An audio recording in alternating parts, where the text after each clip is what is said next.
do not need to submit the same feedback in another way. All feedback is considered equally, regardless of the way in which it was submitted. Tonight, there are 3 public hearings.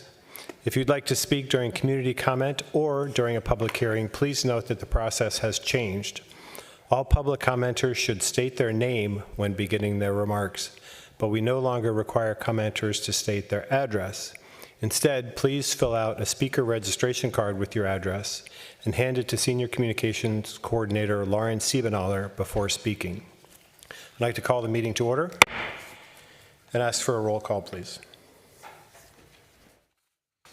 Commissioner Nelson? Here. Commissioner Smith? Here. Commissioner Bennett? Here. Commissioner Felt? Here. Commissioner Henneman? Here.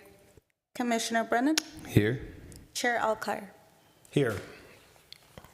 First item of business is to approve the meeting agenda. Is there any comments or additions, or is there a motion to approve the agenda? Motion to approve. Second. Roll call, please. Commissioner Nelson? Aye. Commissioner Smith? Aye. Commissioner Bennett? Aye. Commissioner Felt? Aye. Commissioner Henneman? Aye. Commissioner Brennan? Aye. Chair Alkire? Aye. Next item is to approve the meeting minutes from June 24th, 2026. Is there any changes that anyone would like to make, or is there a motion to approve the minutes? Motion to approve the minutes? Second. Roll call, please. Commissioner Nelson? Aye. Commissioner Smith? Aye. Commissioner Bennett? Aye. Commissioner Felt? Aye. Commissioner Henneman? Aye. Commissioner Brennan? Aye. Chair Alkire? Aye. We've now reached community comment. We'll now hear from residents in person who would like to speak about something not on tonight's agenda or scheduled for a future public hearing. You may speak for up to 3 minutes. After giving your speaker registration card to Lauren and stating your full name for the record, the green light at your podium will turn on. When you have 30 seconds remaining, the yellow light will turn on, and when you're out of time, the red light will turn on. Is there anyone here who would like to provide community comment? Wow, I thought sure somebody would in a group this big. All right. We have 3 public hearings, as I mentioned before. The first has to do with the variance at 5401 Londonderry Road, and Addison Lewis will start us out in the conversation.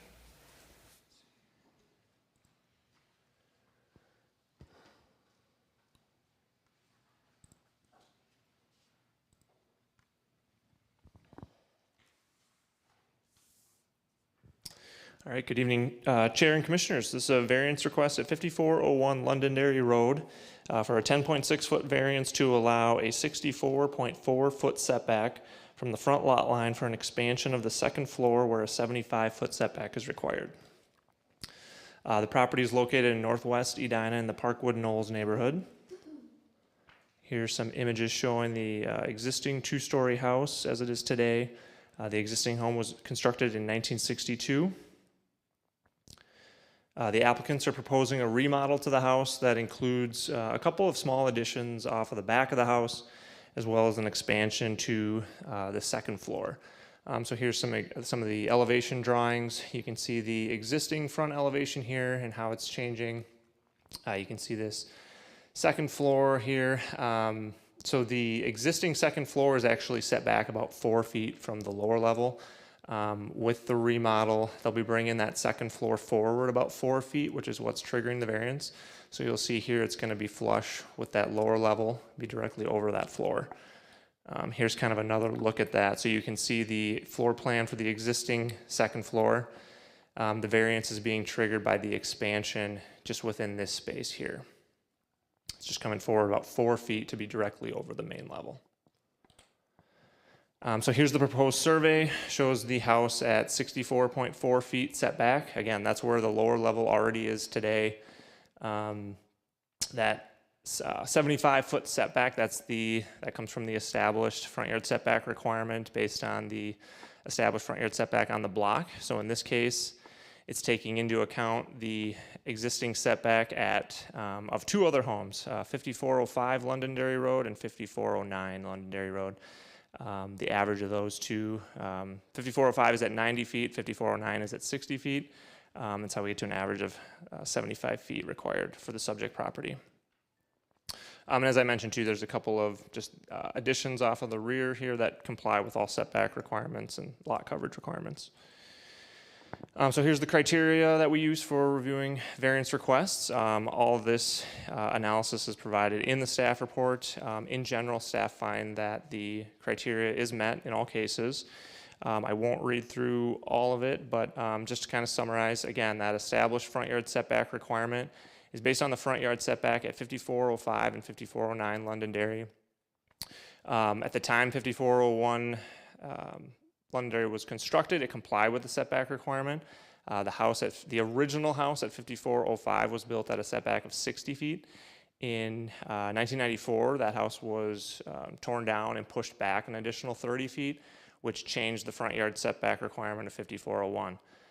If that had stayed in that same location or not been torn down, had 60 feet, the front yard setback requirement for 5401 would have stayed at 60 feet. So because it was pushed back 30 feet, that made the existing structure at 5401 non-conforming. Just want to note too that, pushing the house back at 5405, this lot is obviously quite a bit deeper than the lot at 5401. It's about 350 feet deep compared to the lot at 5401 is only about 165 feet deep. So that additional setback requirement has a significant burden on 5401. So with that, staff is recommending a motion to approve the variance request based on the findings and subject to the conditions in the staff report. I'll note here too that the applicants are in for building permit. It's already been reviewed by all other departments. Forestry, engineering have already signed off, so they're complying with all engineering and forestry requirements. So I'd be happy to take any questions. The applicant is here as well. Thank you, Addison. Does the applicant wish to add to the conversation or just answer any questions? Okay, thank you. So we'll start off with commissioners. Anyone have any questions? Claire? Just to clarify, Addison, if the first floor was set back and met the setback as it is today, bringing the second floor forward wouldn't require a variance. It's not because it's a second floor, it's because it's bringing it to where the first floor already is. Correct. I mean, the entire structure is non-conforming. Correct. With respect to the setback. You can expand a non-conforming structure at its existing setback. But we view the second floor as at a different setback than the first floor. Correct. Yep. Okay. Other questions, Mayor Weather? And there are only three houses on this road that create this issue, and one of them. Yeah, correct. There's only three houses. So their setback is based on the setback of just these two other houses. Yep. Any other questions? Yes, Paul? Oh, sorry. I thought you were reaching for the microphone. All right, if there are no other questions, this is a public hearing, so we'll now hear from residents who would like to provide comment on this public hearing, either in person or by phone. To provide comment by phone, please call 312-535-8110. Enter access code 26325053407, followed by the password 5454. Then press star 3 on your telephone keypad to indicate that you would like to speak. To provide comment in person, please first give your speaker registration card to Lauren, and then the instructions that we already provided will do the rest for you. So is there anyone in person who would like to provide public comment? Step right up. Thanks for coming.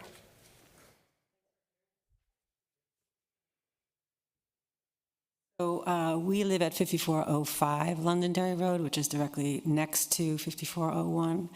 And the previous house had a pitched lower roof. And with the variance, it's going to be, it's taller, and then it's also forward. So it is incredibly imposing on our property. And you have to understand, there are a number of changes that are being made, so the variance in combination with those creates a really negative experience on our land, which is not something that we had anticipated. We've spoken to the builder, and what we'd really like, and I wrote in comments. Hopefully you've read those. What we'd like is to meet the aesthetics of the road. So each one of the houses has a beautiful evergreen buffer between the houses on both sides. The old house had a huge crabapple tree and other trees that created enough of a buffer that looked pretty good. So what we'd like is to have a significant buffer on that side of our land, as is on the other side for the other 5409. And So- just to clarify, the addition, as part of the construction, they've added what appears to be a large window well. They're putting bedrooms in the basement. They've poured a concrete foundation for something in that window well that we're not sure of. So our concern is some of the trees all the trees between us and that lot were removed. We're just asking to put back some kind of natural buffer between us. But and not the additional shrubs. We're construction. looking for something that will give us some softness with some height, because otherwise it's very imposing. I mean, our driveway and the pit is about from here to here. So I also think it's a safety issue, because that was a big pit, and it's very close to our driveway. So I just feel like there's nothing that's stopping people from, if they were to fall or move back, to fall into that pit. Yes. Correct. Yeah. Thank you. Thank you. Anyone else in the room that would like to speak tonight? All right, Lauren, do we have anybody on the phone? We do not, so I believe it's safe to proceed. Okay, is there a motion to close the public hearing? Move to close the public hearing. Second. Roll call, please. Commissioner Nelson, Aye. Commissioner Smith, Aye. Commissioner Bennett, Aye. Commissioner Felt, Aye. Commissioner Henneman, Aye. Commissioner Brennan, Aye. Chair Alkire. Aye. Now it's time for the commission to discuss the variance request. I wonder if we could get up on the screen the picture that has the 3 lots, just so we can ponder the public comment that we just received.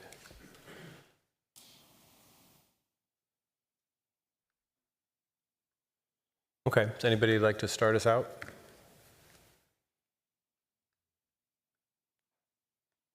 Fair brother? Thank you, Addison, for your presentation, and thank you for the public comments. I appreciate the remodeling of the existing home, and I appreciate kind of keeping the existing foundation and kind of adding to it. This lot is half the size as some of the other lots, and so I think it's appropriate use of this lot. I also know it's very difficult when kind of remodels kind of happen close by and construction happen next to you. I've lived through a couple, and they're not always pleasant. But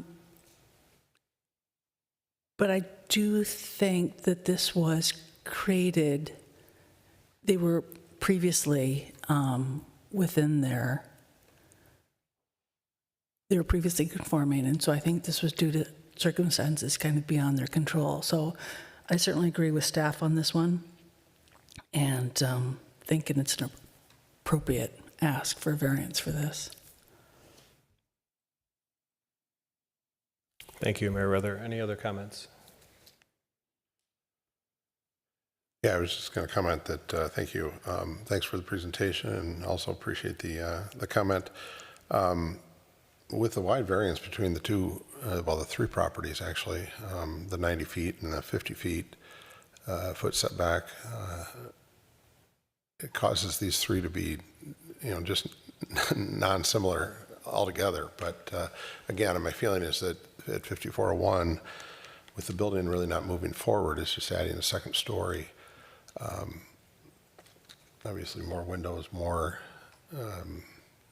height and whatnot, but it seems like it should be allowed, or at least I feel that way. It's just improvement to the neighborhood. And I don't know if the tree variance or anything comes into play here, if trees have been removed. I guess that was my one question, though, when the comment was brought up. I guess I could ask staff about that. Addison? Yep, so there are some trees that are proposed for removal. The ones proposed for removal, I believe, are all considered unprotected by the ordinance and don't require replacement. Like I said, the city forester has already reviewed the permit and approved it, so they are in compliance with the tree preservation ordinance. And then has construction begun, or it was on a different? They just submitted the permit for review. So they submitted a building permit, and that's where this was caught that this needed a variance. So The window well question is what I'm asking about. The resident at 5405 mentioned there was a large window well. Is that just being proposed, or is that in place? that is proposed. I Okay. think they may have gotten a permit for just that part or foundation, yeah. Okay. Right. Yeah, generally I'm in favor of the approving this. Addison, sorry to have you up and down, but I had one more question. Just for clarity, there's no variance required for the height of the building, is there? Nope, it complies with the height. Okay. Any other questions or comments? Jimmy? I guess I got a question.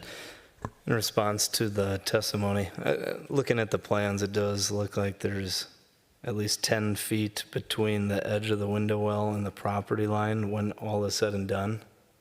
Is that correct? I guess just a question for the builder. It does not look like there's any sort of landscape or buffer between that property, and it sounded like there used to be. Could you just speak to what you might be able to do beyond what has been approved? Met with the neighbors and presented this drawing to them, where I've got shrubbery now around that window well, and that was presented to them yesterday. And I don't know if it's appropriate, this crab tree that they talked about, you can see what they're saying.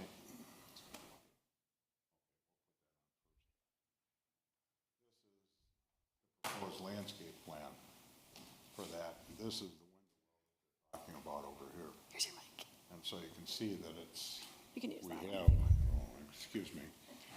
I'm not used to this particular position, so. You can see that we do have that buffered with shrubbery. And if you go back to, in the packet, there is surveys. You can actually look at the corner where that crab tree is. It's got an X on it, but that's where the crab tree was. It's in the corner that would be about there.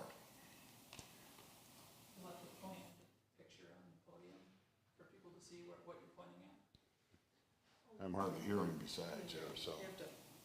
Okay. That crab tree would be right about there. So it was not over here, it was there. And it's on the survey that you have in the packet. It's got an X through it because it was too close to the foundation, and the survey, and it had splits and cracks in it, and the forester said we could remove it based on the recommendation of the arborist. This property had a complete survey with all the trees listed. It's on there. Plus, we had a full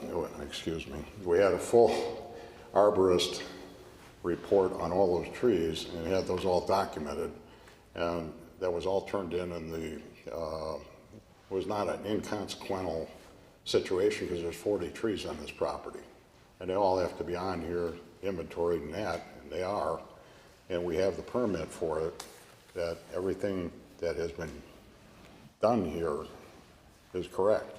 As far as that window well that they're talking about, I actually have a foundation permit for this that allowed us to do that work. So that is issued, and I have a building permit for that. Great, thanks. That's all the questions I had. Okay. Thank you for sharing that landscape plan. I mean, in addition to what the code is, and I mean, I support this.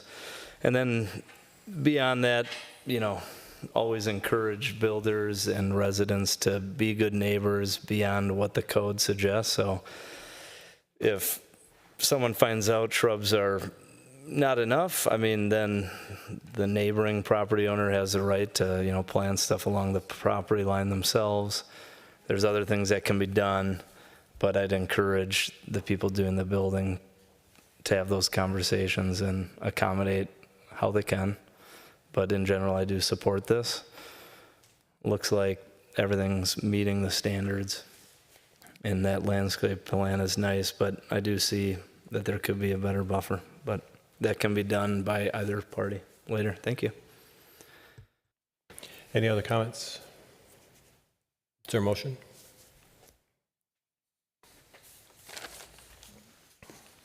Move to approve the variance at 5401 Londonderry Road as noted in the packet.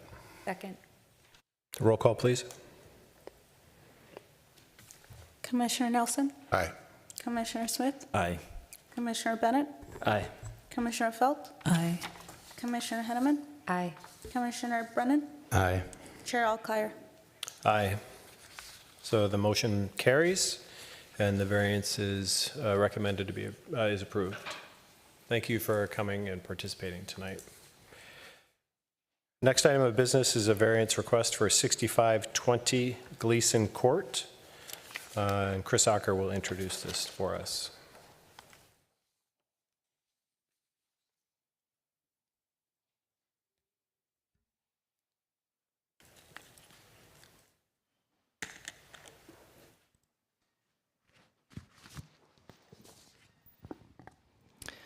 Thank you, Chair, members of the Planning Commission.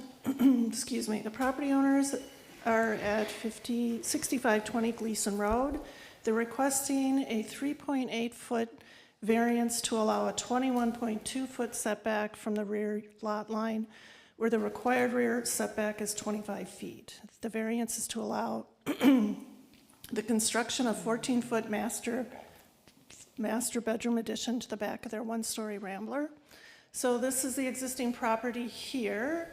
The house is set back quite a bit further from the front lot line than some of the neighboring homes. It's a shallower lot than you will see the neighboring home has as well. The property contains a one-story Rambler with an attached garage built in 1975. You can see that there's a significant grade difference from the street side to where the front of the house is. It's been set back 51.9 feet, which is quite deep into the lot, which limits their availability to add an addition into the rear yard. Here is a survey of the existing home, including in that is the addition that is being proposed. It's a 14-foot extension into the rear yard. They would be allowed a 10-foot deep addition, which for the purposes of what they would like to accomplish, which would be a master bedroom with a bath, they wanted to have an additional 4 feet, which then translates into a 3.8-foot rear yard setback.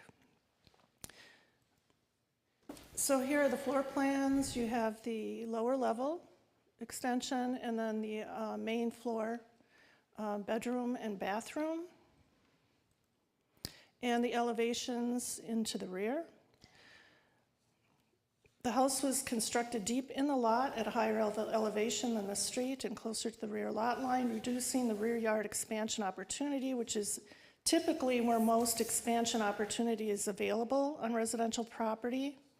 The plight of the landowner is due to the deep placement of the house plus the shallow rear yard that significantly reduces that opportunity, allowing for only limited improvements.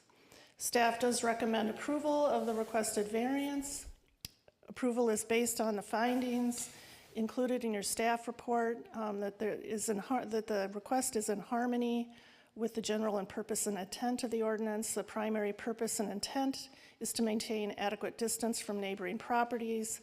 The reduction in setback would still provide adequate spacing. The variance is consistent with the comprehensive plan. It will still remain a single-family home.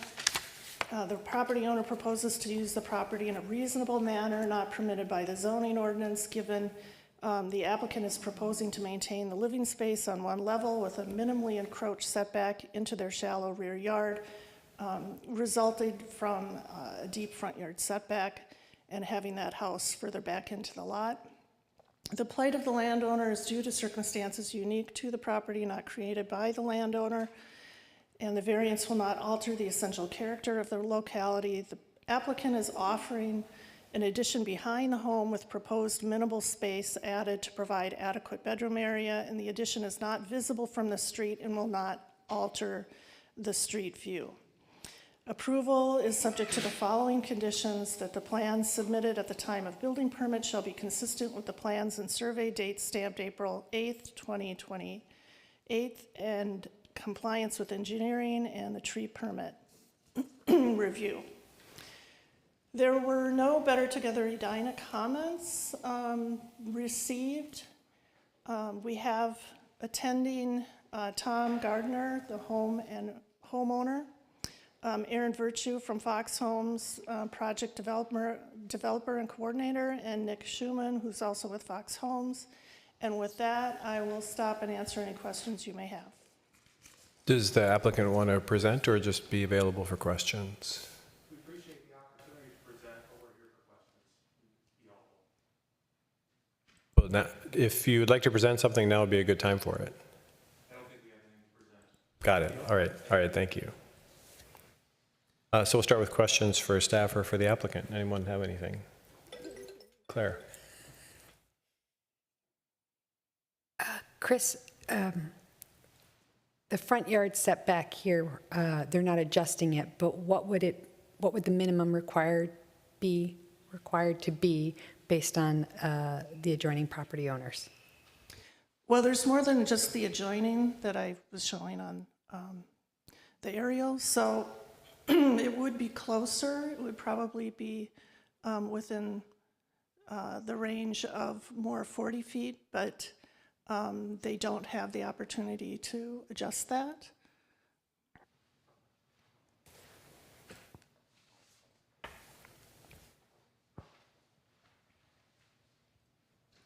Can you show us the aerial view of the neighboring lots again?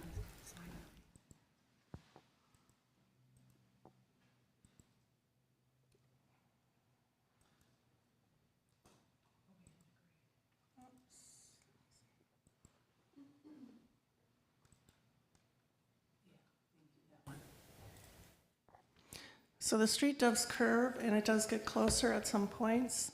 This house is, it's a little bit closer. Well, it is closer than, this house happens to be further back from a measurement standpoint.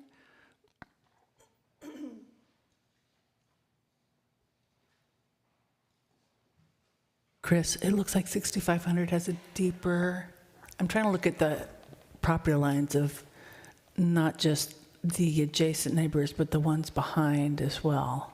Oh, their rear yard? Yes. They all have, excuse me, they all have deeper setbacks than the 25 feet. And they also are deeper lots. I should have a larger picture of that.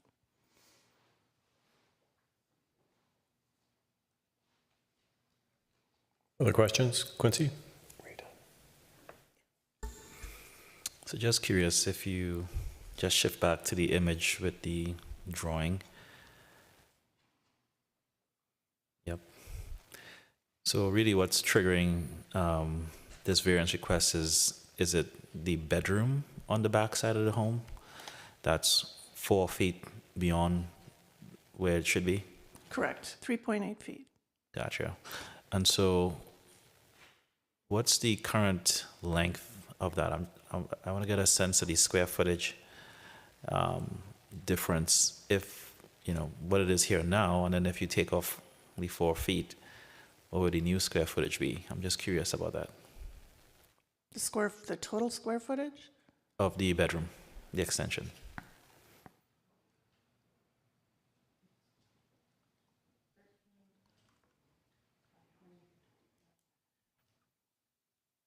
13 by 25. Yeah. Yeah. And that's exterior measurements? It's not taking into account the, the depth or the width of the Right. Yep. Got it. walls. So Yeah. it's not interior space. Okay. All right. All right, that's it. Thank you. Paul? No real comment here, but this does say Gleason Court, and there is a 6520 Gleason Court, but this is not that. This is Gleason Road. Thank you. I'm pretty certain of that, because I know this house, so.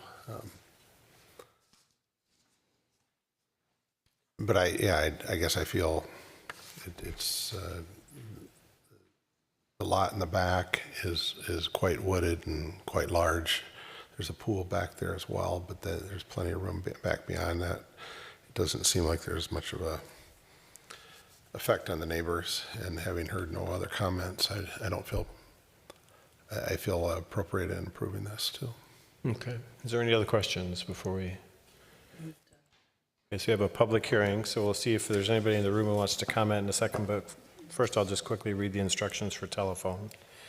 To provide comment by phone, please call 312-535-8110. Enter access code 2632-505-3407, followed by the password 5454. Then press *3 on your telephone keypad to indicate you would like to speak. Is there anyone in the room who would like to talk about this project tonight? All right. Lauren, anyone on the phone? There is nobody on the phone yet, but I would recommend we wait another 30 seconds or so, and then we can move on. Okay. You can let us know when 30 seconds are up.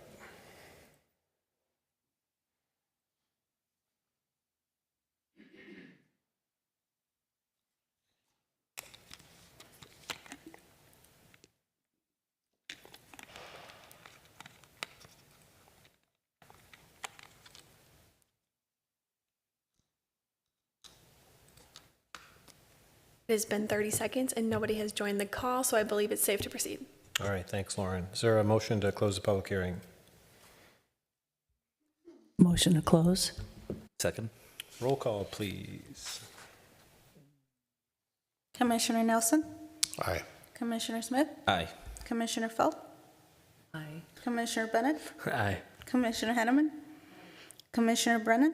Aye. Chair Alkire. Aye. All right. Commission, any discussion on this?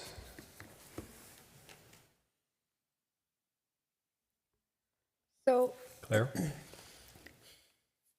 food for thought here, I guess my opinion is I could go either way, defer to staff's recommendation, but we have seen other variance requests that we have denied because we felt that when the homeowner sort of acquired the property, however it was renovated on the inside was sort of,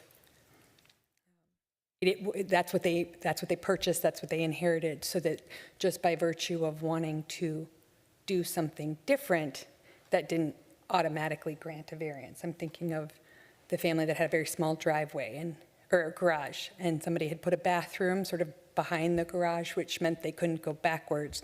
The only way to expand their garage was to go forward. This residence has room to go, it sounds like a number of feet to go forward if they wanted to expand their footprint. And I didn't hear a compelling argument that the grade or something else of the lot prevented that. So again, I tend to defer to staff's judgment, but I'm just struggling a little bit because it's a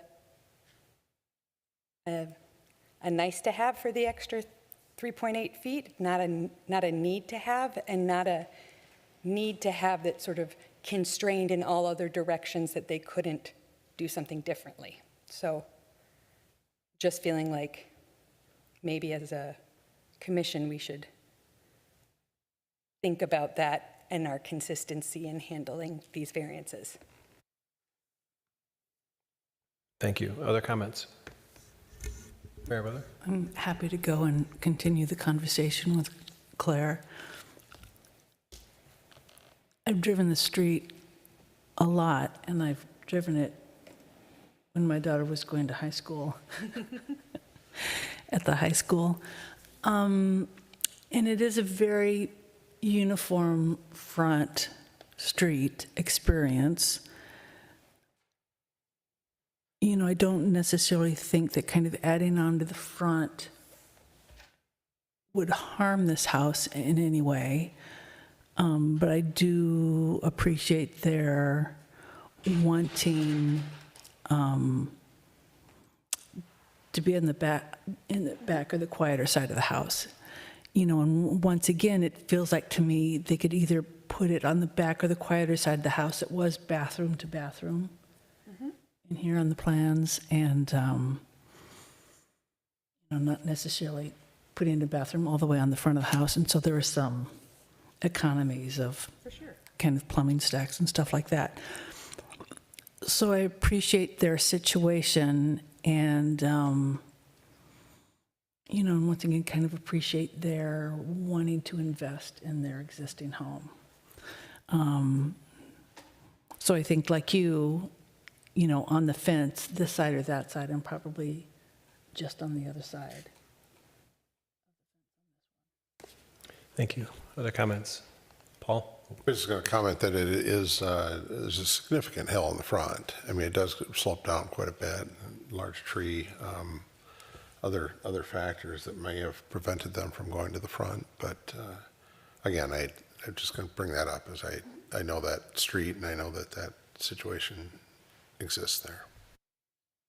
Thanks. Jimmy? Yeah, I totally agree. In general, I mean, I support this, and part of the fundamental purpose of a variance isn't necessarily, can you do something that complies? It is what is proposed consistent with the comp plan? Does it not be a detriment to the character of the neighborhood? Is it not a unique situation created by the homeowner? And I think for this, it's like, it's appropriate versus adding on to the front. They could get by with a smaller addition, but there is this shed in a neighboring property that looks over the property line that it's kind of matching the extent of, where to me it seems in harmony with what's going on. So again, I think this is a purpose of a variance. It's, do we let someone creep over, you know, the laws? And I think this is an appropriate addition, creates functional space. Could they get by with smaller? Yeah, but it's one of those on the line, but in general, I support it. Anyone else? Quincy? Yeah, I would agree with Commissioner Bennett on this one too. And I think Claire brings up a fair point that we should all think about as well, right? When I look at these variances, I try to look at, you know, I go back in history and I try to think about all the variances that we've seen and the ones that we agreed to and we decide to move forward, and the ones that we decide to deny.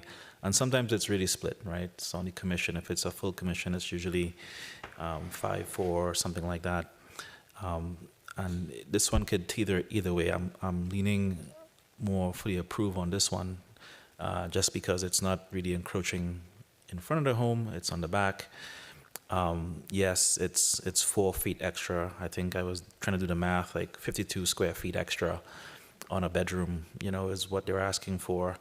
It doesn't seem too imposing. It seems like it's a good use.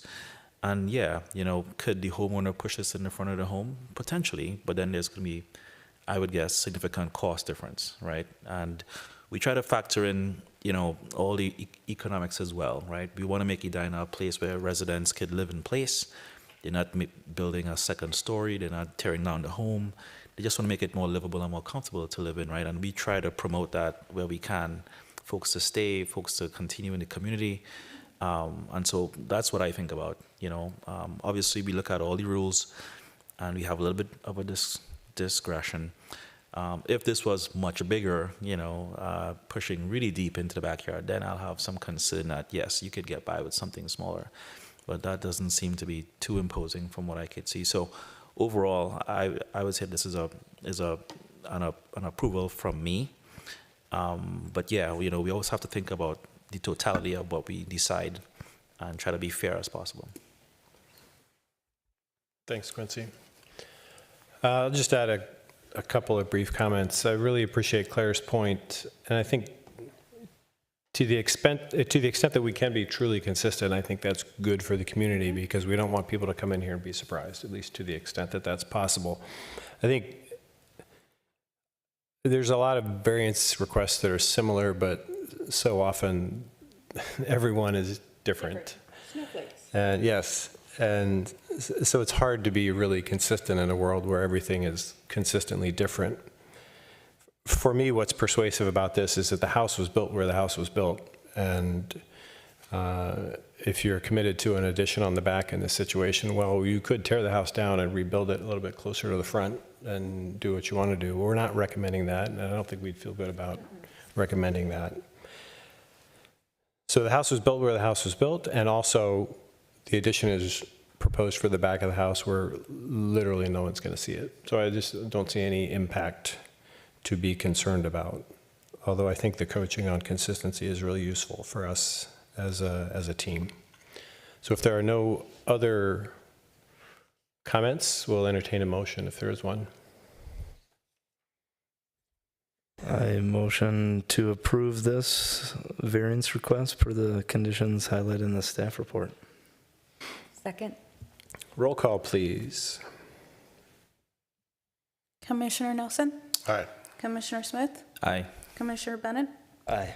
Commissioner Felt, Aye. Commissioner Henneman, Aye. Commissioner Brennan, Aye. Chair Alkire. Aye. So the motion carries and the variance is approved. Thanks for coming and congratulations. Our third public hearing tonight is a variance for St. Stephen's Church at 50th Street and Wooddale, and Chris Acker will present the project for us.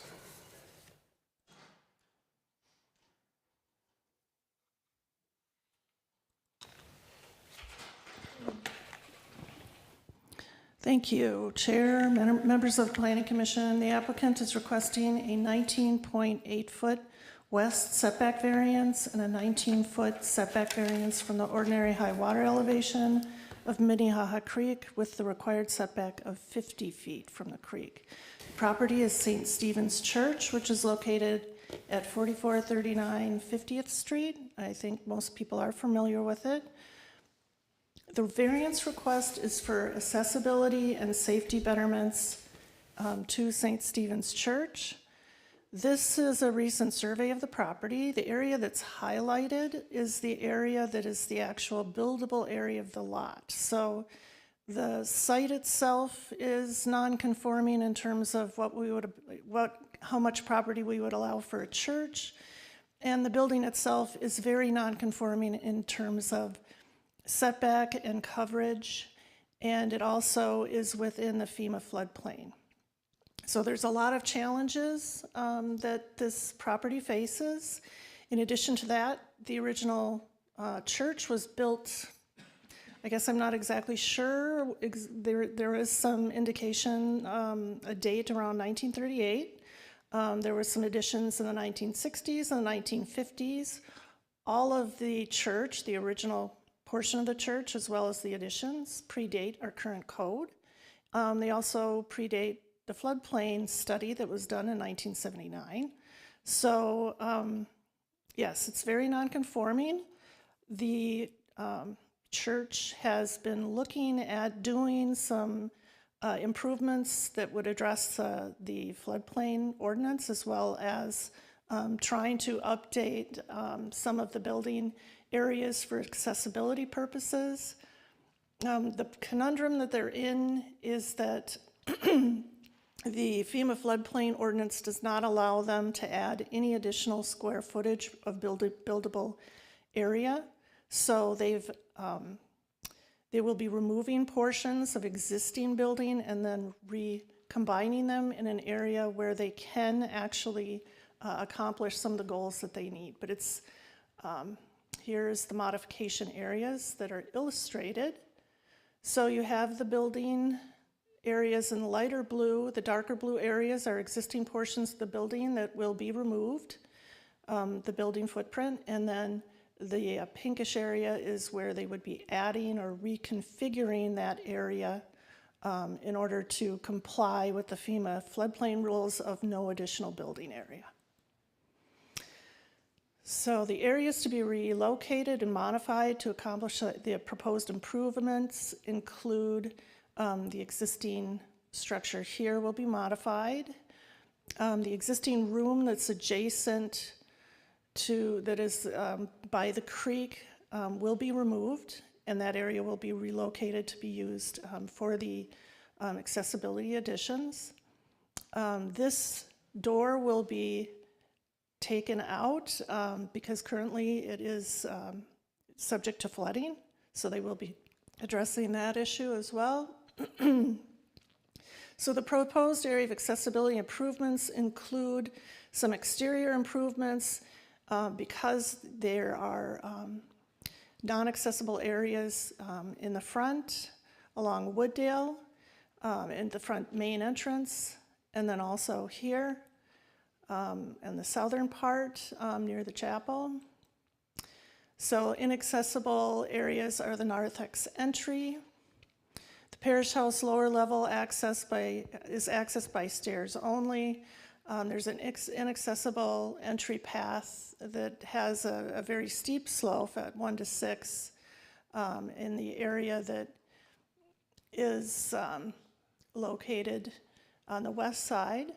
And then within the interior spaces, there are stairs and there have been ramps that have been installed over time that do not meet the ADA requirements.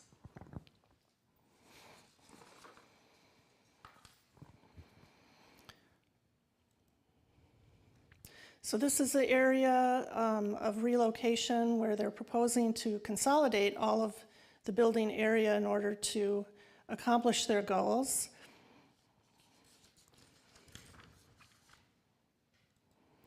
And then this are the renderings of the building improvements, the areas that they'll be consolidating in order to accomplish those interior spaces that will provide accessible entrances, accessible ways of navigating through the different portions of the building.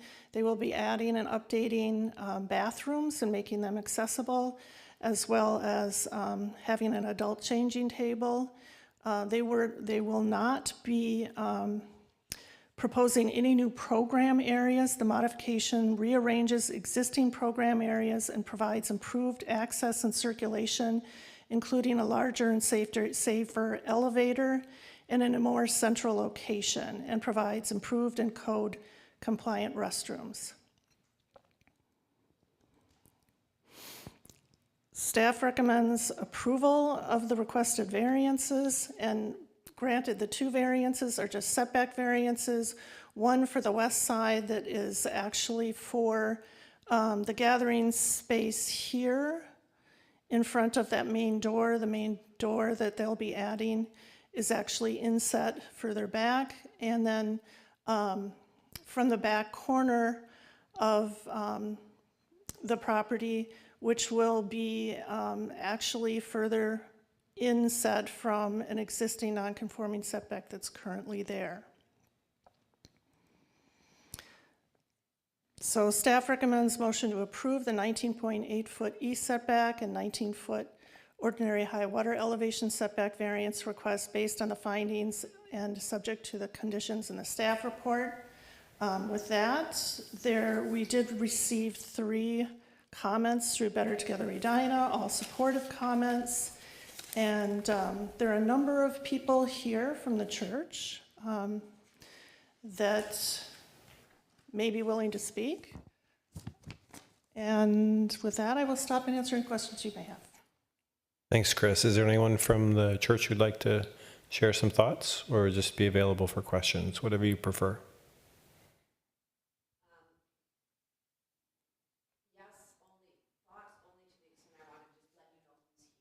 Oh, can you come up and use the microphone so we can record you for posterity? Hi, thank Hi. you. My name is Mary Sue Vorbrick. I am the lay leader, which means I have no professional skills and I'm not paid to do it. But I'm leading up the construction team, the design team at St. Stephen's. And with me here today, I have Father Tom Cook, who's the rector in layman's terms, so he's like the CEO. Lisa Korsland, who is the head of the vestry, which would be the chair of the board in layman's terms. Several of the people from the architectural firm, Hamel, Green, and Abramson are here, as well as our project manager from Adolphson and Peterson. So I'm happy to answer any questions that I may be able to answer, or if we're dialing down into architectural details, I'm going to hand that off to somebody else. Great, thanks for coming. Sure, Thanks for the thanks. introductions too. So commission, questions for staff or the applicants? Meriwether. I have a question for it could be the applicants or staff. It was a question about the pieces that are being removed.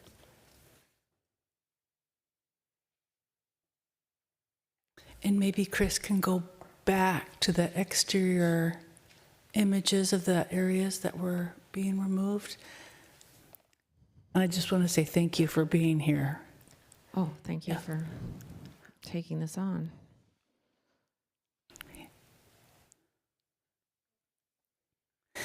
And specifically, you mentioned that north entrance, you said the canopy only. And I'm bringing this up because I just think it's such a beautiful piece of architecture. So I'm wondering. Sure. I know a lot more about the Edina City Code than I used to. And what is considered structure for purposes of footprint is 2 walls and a roof. And currently, that structure has 2 walls and a roof, and we are going to make it so it does not have 2 walls and a roof. So it will still have the door will remain, and the cover will remain, but we'll lighten up the structure around it. So it goes from 2 walls. It goes from structure, as defined by the code, to not structure.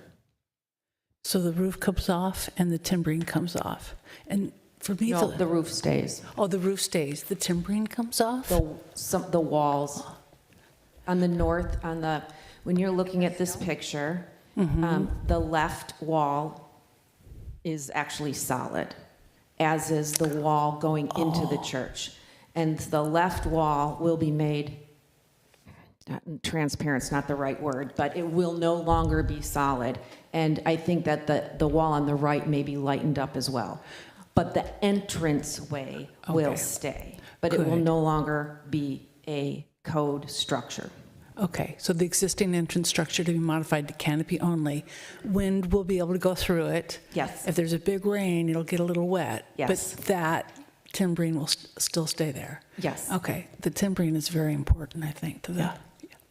Yeah, we like it architecturally, but we needed the square feet to comply with FEMA. Okay, I appreciate that. Sure. Other Just questions? stay here in case, because I can direct it, yeah. Sounds good. Other questions? Jimmy? All right, just so I'm not making assumptions, because I'm pretty good at those.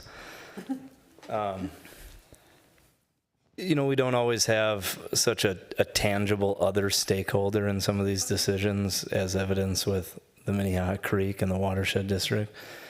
Can you just kind of enlighten us as to what their concerns were and how you guys are mitigating against those, as well as some of the compromise that has been, I guess, probably negotiated between that party, the city, and you to find an agreeable solution that is a win-win-win?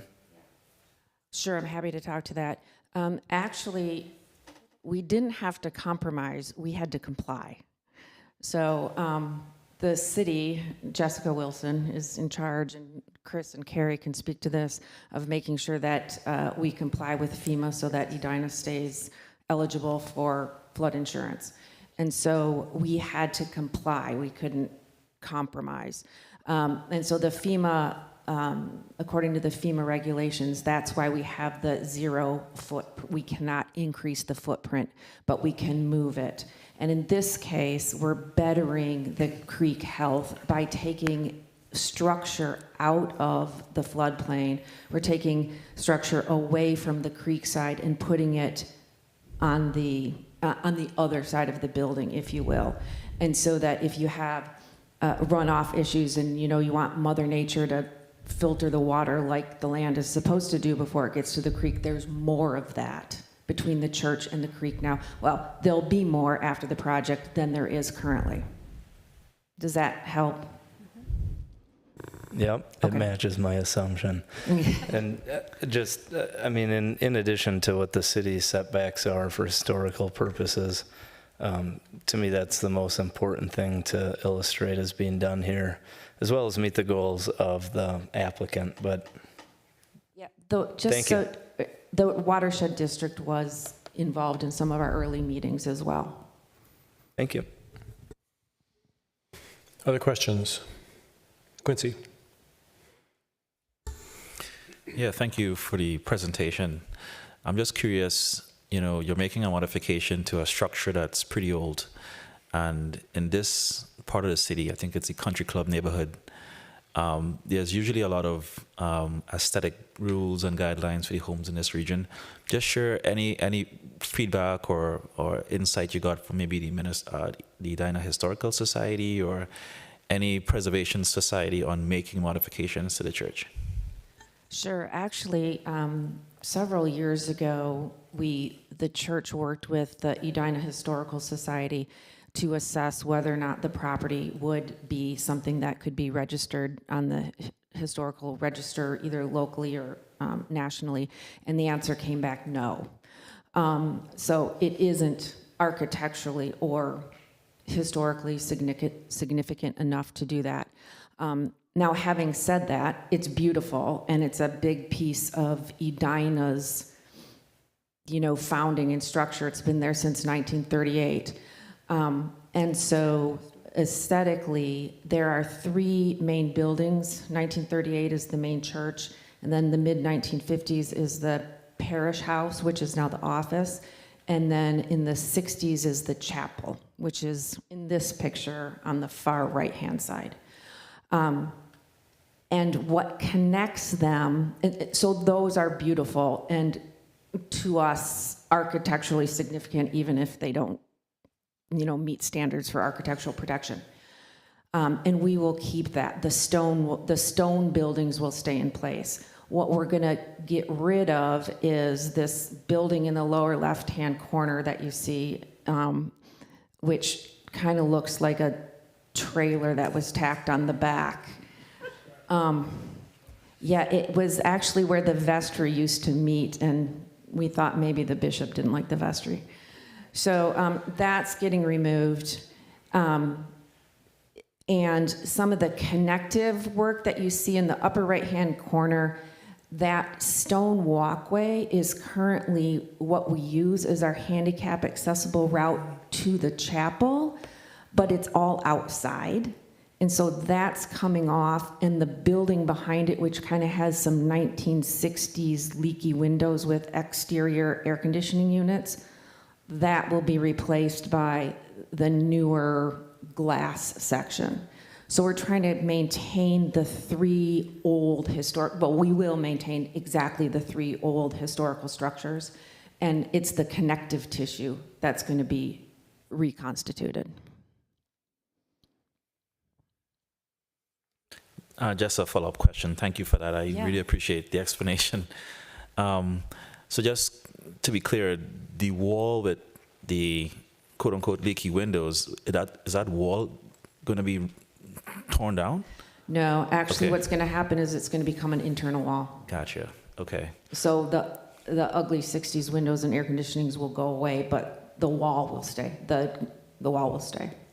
I know in the staff report too, just last question here, some of the internal, and you kind of mentioned this, the internal passageways may not have been ADA compliant. Yes. Is part of this making some of this ADA compliant? Yes, we hope to make the whole thing ADA compliant.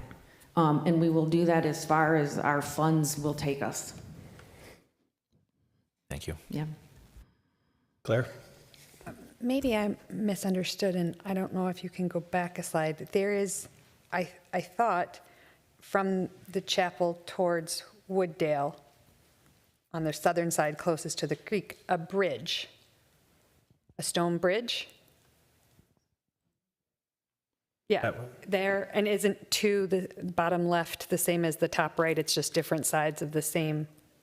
Yes, that is in the previous slide. That is the route.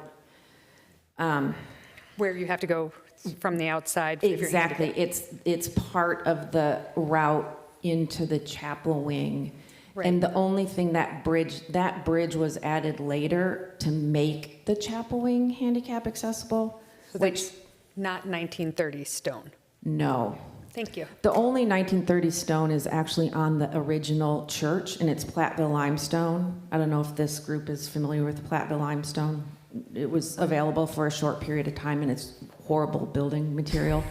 So you would never pick it, but we're keeping it. But the other two buildings have stone that are similar, but don't have the same physical properties. So is this bridge, is that part of what we were calling like the 1960s addition? Yeah, that's not Platteville limestone. That's a later addition. I think it probably came in with the chapel. Anybody remember? No, we don't remember. But it would have made sense that it came in when the chapel wing was built.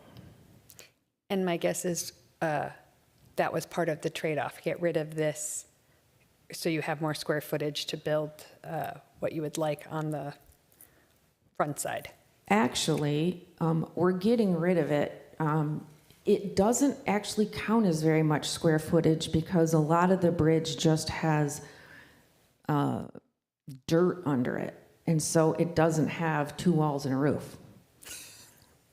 Okay. So we're getting rid of it because under the new system, the handicap accessibility will be internal and centralized. And we also wanted to get rid of just lot coverage that we don't need. Yeah. Oh, yeah. Paul Newhouse, who's the head architect, has something to say to this. Would you like to hear that? Thank you. I just wanted to clarify something. That bridge and the storage under it is being counted as structure that is being removed, and we'll take credit for it for our addition. Can I, Paul, and, Yeah. but that bridge is redundant if the internal access Right. is there. It's not needed anymore. It's not safe in the winter. Right. It's hard to keep it so people can traverse on it. So it's going to come down, and everything will go through the new front door, and you'll be able to get everywhere. Thank you. inside. Thank you. I just had one question for Chris. Chris, would you mind just repeating on the west side, the existing non-conforming setback and the new non-conforming setback? Those two numbers.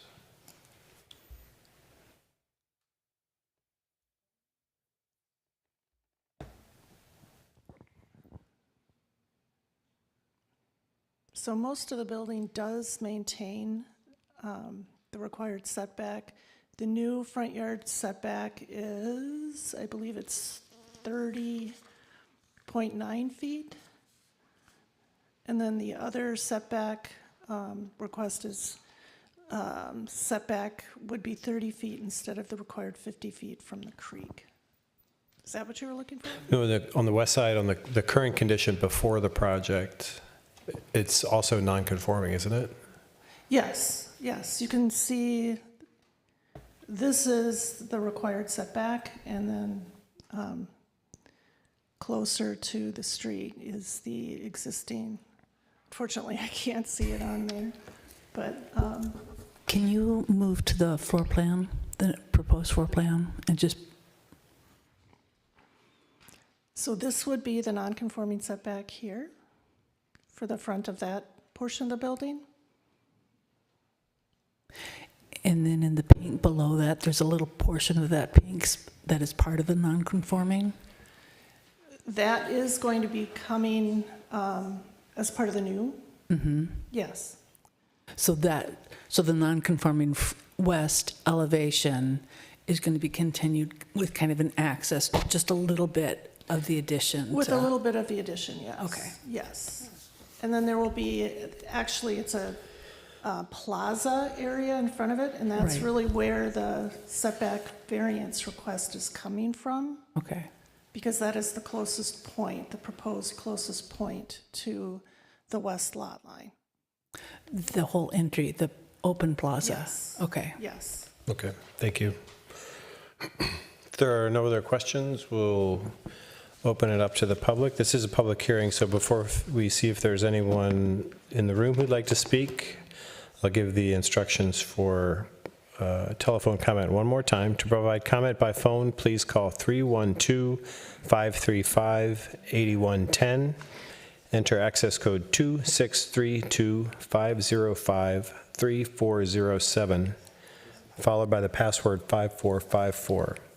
Then press star 3 on your telephone keypad to indicate you would like to speak. Is there anyone in the room who'd like to provide some testimony on this project?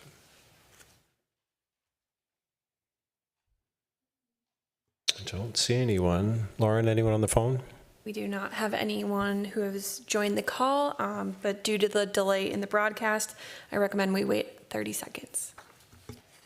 All right, thank you.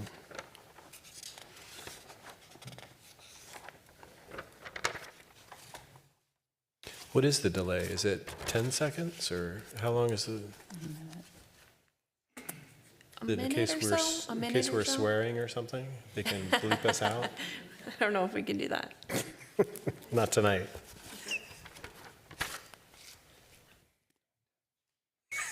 All right, it's been 30 seconds and nobody has joined the call. I believe it's safe to proceed. Great, thank you, Lauren. Is there a motion to close public hearing? Motion to close the public hearing. Second. Roll call, please. Commissioner Nelson, Aye. Commissioner Smith, Aye. Commissioner Bennett, Aye. Commissioner Felt, Aye. Commissioner Henneman, Aye. Commissioner Brennan, Aye. Chair Alkire. Aye. All right, commissioners, anyone want to weigh in? Who wants to start? Can I ask about the metal panel stair enclosure and equipment enclosure? Is there some new mechanicals going in, or is that an existing rooftop equipment being screened? Just curious. Yes, thanks for that question. There will be a cooling tower up on the roof, just as there is one now. We're going to put it as far back as we can so that it's least visible possible, but we need to have one up there. And we'll screen it with some sort of metal panel. Sure. We have considered different things like louvers. It needs to breathe, you know, air needs to get through it, but we're going to try to find a good quality material that is the least visible possible. Yeah, I mean, buildings need to heat and cool. While I have you, there's new stone. Is there a fun stone story where the stone is coming from, or what type of stone? So we're looking at granite for the new stone for the addition, and it will be panels instead of put up as masonry. Sure. So it'll be hung on the walls instead of put up with mortar and as masonry. And we're looking at like St. Cloud area where they have lots of stone. It would be compatible with the existing buildings, but not try to match it. Yeah, I appreciate it. Thank you. Any comments? Meriwether? Oh, I thought you were saying yes. Jimmy? All right. Well, you know, I had to tube by just to get a good look at this. Yeah, I mentioned the creek and the watershed district earlier because I feel like aside from the applicant, they are the most prominent stakeholder besides us as a city. And just for some context, and I'm glad you clarified with compliance, thou shalt comply, and it's important, but what you guys are doing and what I want to acknowledge and like elevate is the removal of structure in the floodway and floodplain. And just some context for what that means is in terms of the goals of the watershed district and neighbors along the creek is when the creek floods, every cubic yard or whatever you take out of the floodway or floodplain is allowing extra flood storage. So that is bringing water potentially outside of people's basements and providing a spot for it. So anytime a structure or a improvement can be made where we increase the capacity of the floodway or floodplain is a win that we should celebrate. So while you're complying, I mean, it's going above where this thing is going to flood and where storage is needed. So that's a good thing. And that helps the creek health as well as all the neighbors along the creek. So I don't think you can understate the importance of that move alone. And then the weird thing about this is where the footprint is added outside of the floodplain and floodway, you know, doesn't match. I mean, it doesn't comply with our setbacks, yet there is a structure behind it closer to the creek, you know, so it's this weird anomaly. And that's an okay thing in situations like this where we have an old historic piece of the community that's still intact and still used and relevant, where people built things close to the water back in the day. Some of the things people did to the creek way, you know, cutting ditches, you know, straightening the creek where it wants to meander. You know, the watershed district and the city want to, you know, improve that situation like we've done at Arden Park to add meanders, restore the creek to its natural rhythm and flow. And in areas where things were built next to it, like, does it still work? And there is always going to be this tension where we have a historic usable structure right along a waterway that doesn't comply. And it doesn't mean that if they want to do something, we should have them tear the whole thing down and rebuild in a way that complies. It's, are they doing something that's reasonable and, you know, a win-win or a net win for the watershed district, the city, as well as the applicant's goals? And I think what they're doing here, the stuff that they're sharing and not sharing, I mean, like bringing the creek more into view from the church and creating a safe and improved situation is awesome. HGA is an awesome architect. I think this is going to be just a win-win for the community. And, you know, if you're canoeing the creek and recreating on it, you know, it's a fun thing to have something nice like that there. And in other areas where the watershed district or the city can use land and re-meander the creek, you know, that's a win. But this is a different situation, and I think what is being proposed is very tasteful and responsible and compliant, and fully support it. Thank you. Mayor Wither? Thank you. Thanks for being here. I do appreciate that this addition is bringing inside all of those accessibility issues.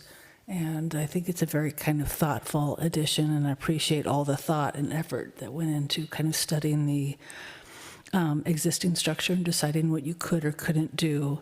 And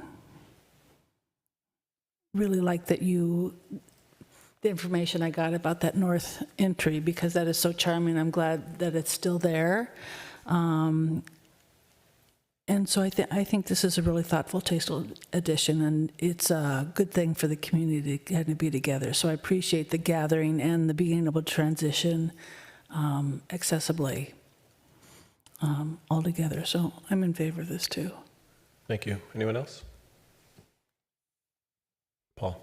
Chime in. Everybody's talking, right? So, yeah, thanks for being here, and thanks for your comments and for thoughtfully thinking through this project. Obviously, a lot of work's gone into it thus far, and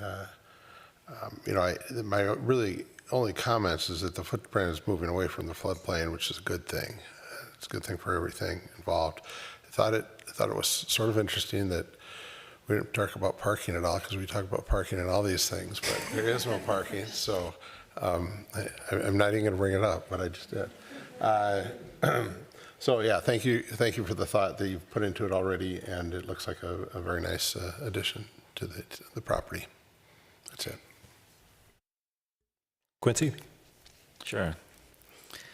I was, for the amount of churches in the city, to the amount of homes, we do get quite a few church requests. I could remember some churches wanting to build apartments, sell off land, build a daycare, build a drive aisle, signage issues. This one seems like the easiest one of all the church requests that we get. We're certainly moving the massing away from the floodplain. So as Commissioner Bennett was pointing out, I think that's a very positive thing. And we always want to comply with those kinds of rules. I was really surprised that the Edina Historical Society didn't say, hey, this is something that you can't change because it's a historical building, but you guys have the ability to do it, which is good, because it seems like you're making a lot of changes to make it more accessible for your members. And so, it's a great project. It looks like it's very useful and beneficial. It's not encroaching on the floodplain, and it has some quote-unquote grandfathered in type variances, right? So whenever we have old buildings wanting to make changes to upgrade, we always run into what's the new code that they have to comply with. And so I think what you guys are trying to do is really helpful. So I'm really in favor of it. I think it's a good addition, and I think it makes sense what you guys are trying to do. Thanks, Quincy. I guess the only thing I would add is just that I'm so delighted to learn that St. Stephen's has both the will and the capacity to maintain and even improve this beautiful old building, because I know it costs a lot of money. But we live just south of your church, and I go by there in my car or walking probably 3 to 5 times a day. And it's just such a beautiful building, and it's going to be great to have that continue as part of our community. So thanks for all of you for being here. If there are any other comments, we'd have that now, or a motion. I would make a motion. Motion to approve the variance request based on the findings and subjects to the conditions listed in the staff report. Second. Roll call, please. Commissioner Nelson? Aye. Commissioner Smith? Aye. Commissioner Bennett? Aye. Commissioner Felt? Aye. Commissioner Henneman? Aye. Commissioner Brennan? Aye. Chair Alkire. Aye. Motion carries. Congratulations, and thanks so much for taking the time to join us tonight.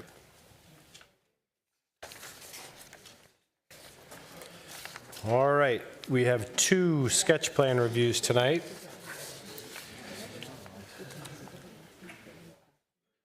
First one is for 7600 France Avenue.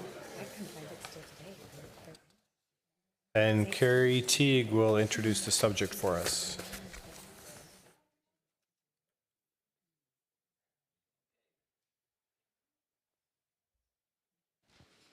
Thank you, Chair, members of the Planning Commission.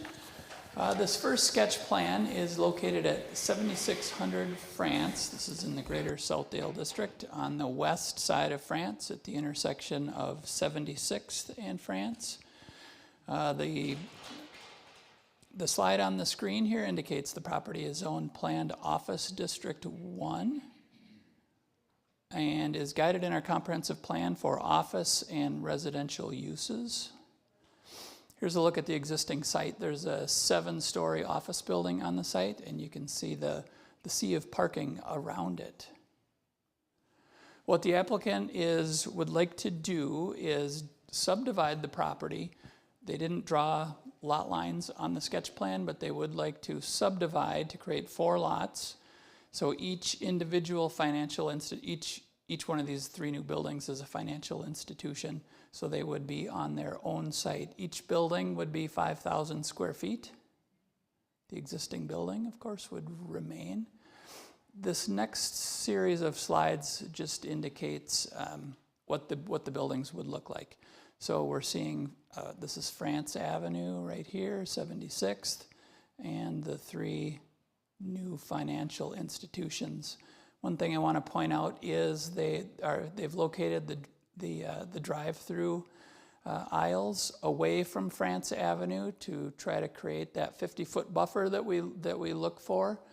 Just want to indicate that there is a drive aisle within the 50-foot setback. It meets our code requirement for a driveway, which you can have those up to 20 feet.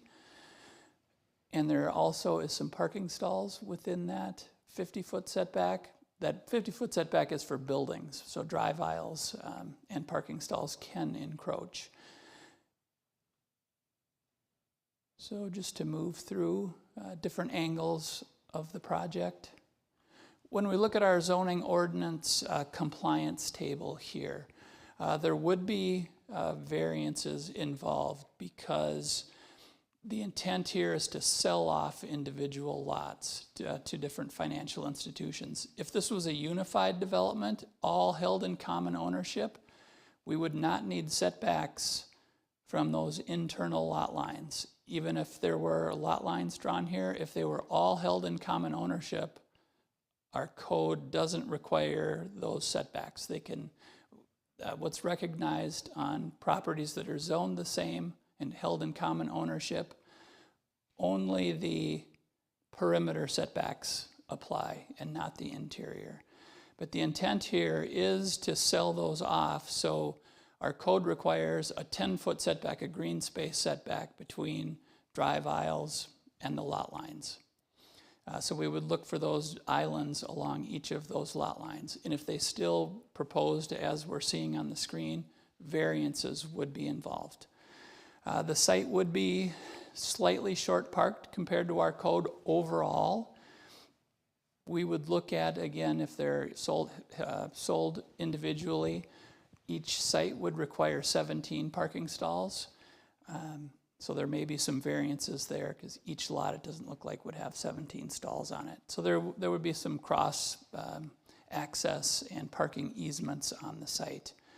In terms of floor area ratio, overall the project would comply, but again, if we look at individual lots, potentially those could exceed. So there would likely be some variances as part of any formal application. So a formal request would require a subdivision to establish those 3 new lots, site plan review, variances for parking, the shared parking, and internal drive aisle and parking area setbacks. So areas of focus for your discussion after the 2 presentations could be on the requirements, again, for the separate ownership and providing that green space setback separation between each lot and the parking variances. I will stop there. Michael Margulies is here representing the property owner, and he has a presentation as well, and then we can take your questions after that. Sounds good. Thank you.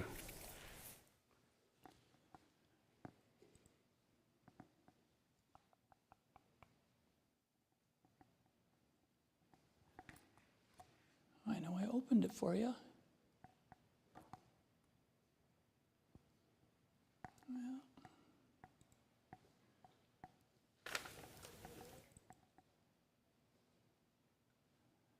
There we go.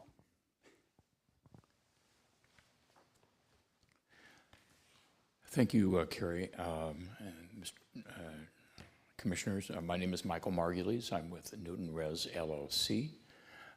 I'm a project manager assisting the owner of the property, which is Eden Prairie Holdings. Our goal is to develop these 3 lots in a manner that does not require variances, and we will adapt our site plan as best we can to achieve that goal. We can functionally make the buildings smaller if we have to.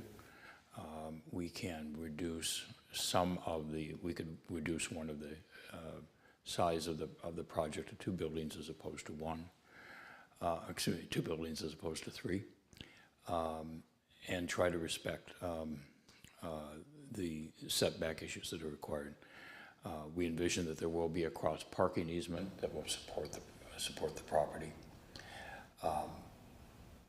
Beyond that, what I have is I'll try to answer any questions you have or provide you additional information.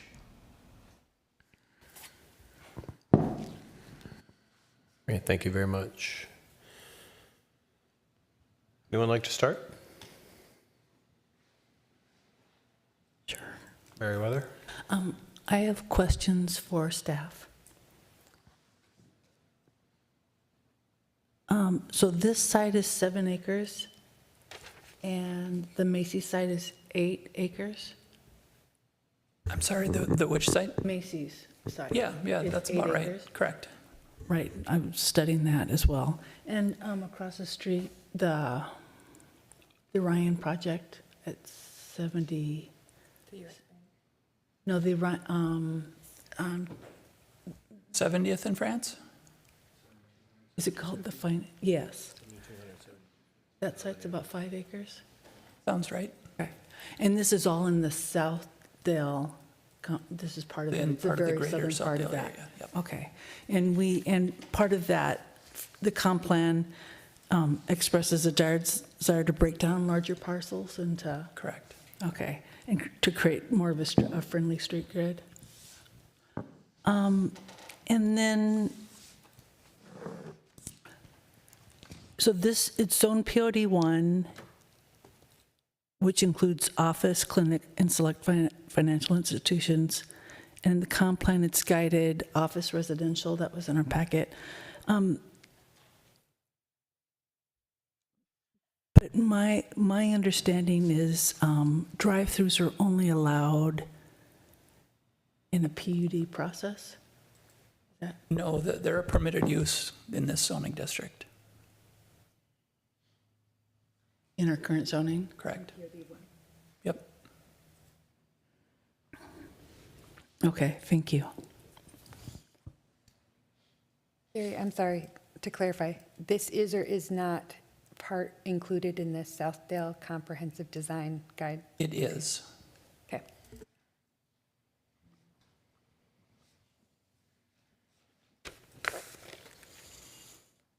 Other questions? Or comments? Quincy? Thank you for the presentation. I appreciate breaking up this lot. I know that, for example, the Southdale lot, in the corners, there's that one corner which is a Shake Shack, I think. On the other side is like a hotel. So I think using the corners as opportunities to, generate more business activity makes sense, right? And I'm guessing that's kind of some of the reasoning here. One of the design guidelines for Southdale is to create a street room, is what they call it, where you want to feel like you're driving down France Avenue and all the massing is closer to France and the cars on the other side. And I think you're trying to achieve that here. You're bringing the buildings, at least in these renderings, right, closer to France Avenue, and you're pushing the parking behind. And I think that's a good thing. We don't want to just see a sea of cars going up France. We want to see the buildings closer. And, ideally you want to have the buildings with, 75%, I think, fenestration, like glass, for the street room type concept. But I think you also mentioned too that you're open to the idea of, not breaking this up into 3 separate parcels, but maybe even just 2. If you were to do that, just share some of your thoughts on which 2 and would you have any discretion on what goes there, or is it pretty much to the person that you sell them to would have the discretion of what they build there? Thank you, Commissioner Smith. We have some discretion as to who the users would be. The users appear to be most interested are banks and credit unions at this point. In fact, we have expressions of interest from several of them, and they don't have any objection to being combined with other banks and credit unions on the same place. So I would expect that if we reduce the size or change the number of lots, we would probably keep the same use. We will adhere to the design standards that are required, the glass coverage, locating the buildings next to France Avenue, and following through on those design standards. Probably before we would eliminate a building, we would explore seeing if we can make these buildings compliant by making them slightly smaller. There's no magic number at 5,000. They just wouldn't be more than 5,000 square feet. We don't have a minimum lot size or a minimum building size here. Correct. So I think what we would do to try and achieve the setback issue and without having to resort to an ordinance is to probably make one or more of the buildings smaller if that was the desire of the city. Thank you. Chair, can I? Yes, please, Mayor Weather. When we're in the sketch plan review, I can just go ahead and give my comments? absolutely. Okay. Thank you for being here tonight. You know, the Southdale Comprehensive Plan wants to kind of break down some of these super blocks and provide this denser kind of street grid that Commissioner Smith was talking about. And similar to the Macy's site, you know, we split that 8-acre site up into roughly 4 equal parcels, about 2 acres each. And so similar, and we also want to create pedestrian-friendly environments here. So, you know, for me to kind of think through some of this or give you some feedback of what I might like to see here, it would be more like 4 equal-sized parcels with a cross-axis, especially north-south on here, so people wouldn't have to go all the way around the massive block to kind of navigate the site. And I would actually, rather than kind of making B, C, and D smaller, make, you know, the 2 buildings on France Avenue actually larger. Because I think that would make for a more, we also kind of want to make this area a little more dense than it is now. You know, and I don't know if we have guidelines for office or residential, but I know for offices, but for residential, we want to make these in this area carry up to 60 units an acre. I believe on this side of France, it's between 20 to 75. So half as dense as the Macy's site. Yeah. And for me, I'm thinking of that in terms of scale and not necessarily residential units. So the Macy's were considering 7-story, 8-story buildings there. And, you know, and A is a several-story building. So I would like to make them more uniform and kind of make a street, at least a street access in the north-south direction. I know you can't make an access onto France Avenue, but it'd be nice if there was other ways to kind of navigate this. I see that you have access out to the back. There's a road out the back, but it'd be interesting to make a couple of more street grids in there.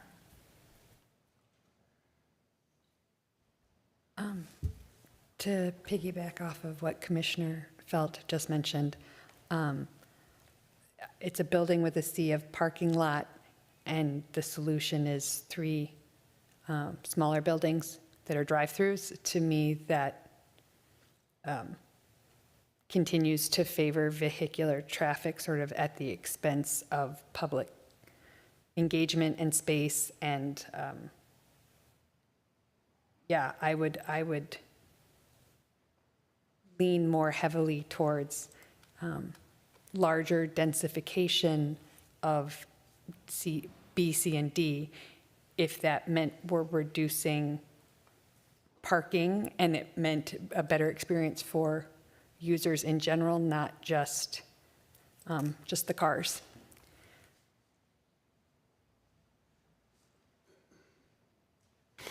If I could, I think I want to ask a clarifying question because I'm having trouble figuring out exactly what you're looking for feedback for, and I want to make sure that you leave having heard the right sort of feedback. Because you say that your preference is to put together a project that doesn't use variances. That's correct. So there's really no need for us to provide feedback on interior lot line setbacks because that's not the direction you're going to head, or do you want to have feedback on interior lot line setbacks?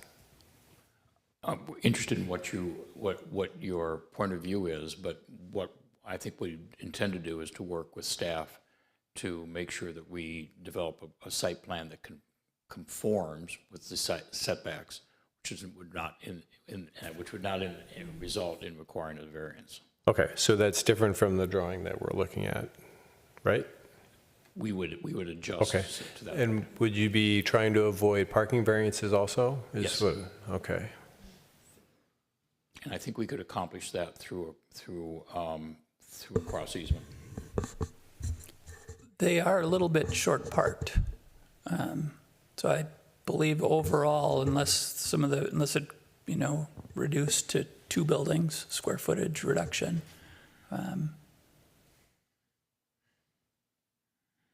So that leads to a question for you, Carrie. From probably last year or maybe early this year, we had the discussion about the restaurant at 50th and France and some cross parking with is it a bank just to the south of it on France Avenue? And there were some requirements. What were the requirements for the city to approve parking on a different parcel? Yeah, when we do shared parking arrangements, we typically want to see that the site where they're sharing the parking is compliant and they have enough spaces. With that particular one, my recollection is they weren't relying on those spaces, but they were available for customers. So, right, but hypothetically here, like Building D would need to be an official easement, wouldn't it, for parking on an adjacent parcel? Oh, yes. Yeah, there would have to be shared parking and access easements. It would go with the easements. deed, so it would live forever. Right. Okay. Commissioner, if Yes. Just to address that, because the property is owned singularly by one owner at this point, we could, prior to creating, or at the time of the subdivision, create a cross parking easement by declaration, and give each space the parking spots it needs. The Building A, we're technically underparked, I think minimally, but practically we're not. Building A does not use these parking spots anywhere near to what the code originally contemplated back when this code was created. I presume there's parking underneath Building A as well? Yes. And that, Carrie, that goes into the count, I would assume? I was not aware of, so I did not include that in the Okay, I mean, in the obviously calculations. I'll have to verify what parking is still available under that building. A couple more comments, if I can Yeah, just go ahead, continue Paul. on. The one thing I'd like to see is, it looks like the sidewalk was kind of redone. I don't know if that's the city, the county, or the property owner here, but on the northern half of along France Avenue there, about a third of it, but then the rest of it bumps back out to be right on the curb. And France is too busy of a road to have a sidewalk right along the curb. So if some development does occur along here, I would encourage that, just a comment, to encourage that sidewalk to bump back out and give a little boulevard between the 60-mile-an-hour cars and the sidewalk. I know it's 40, 45 down there, but and then just another comment again about densification, perhaps. I don't have a huge problem with the individual buildings like that, but I know that doesn't really follow the guideline. Did you look at any other buildings? Did you look at anything in the northwest corner there, closer to the entrance, or are you running, you're probably running a little short on parking, so you probably didn't, but that was my only other comment. Put some more along that road, but.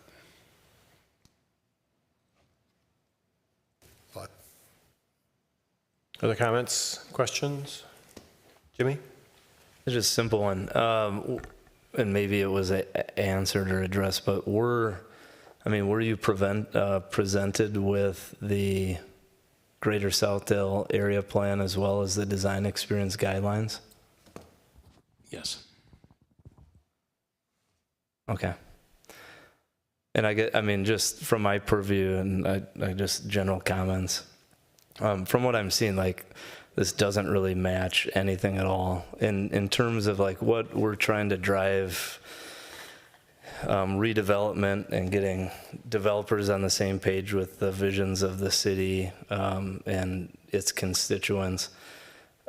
I mean, what I'm seeing is it's a suburban concept, infill, where we're putting drive-throughs in a sea of parking with still keeping a sea of parking, and even like on those peripheral areas, we're scooching into those with more parking and drive-throughs.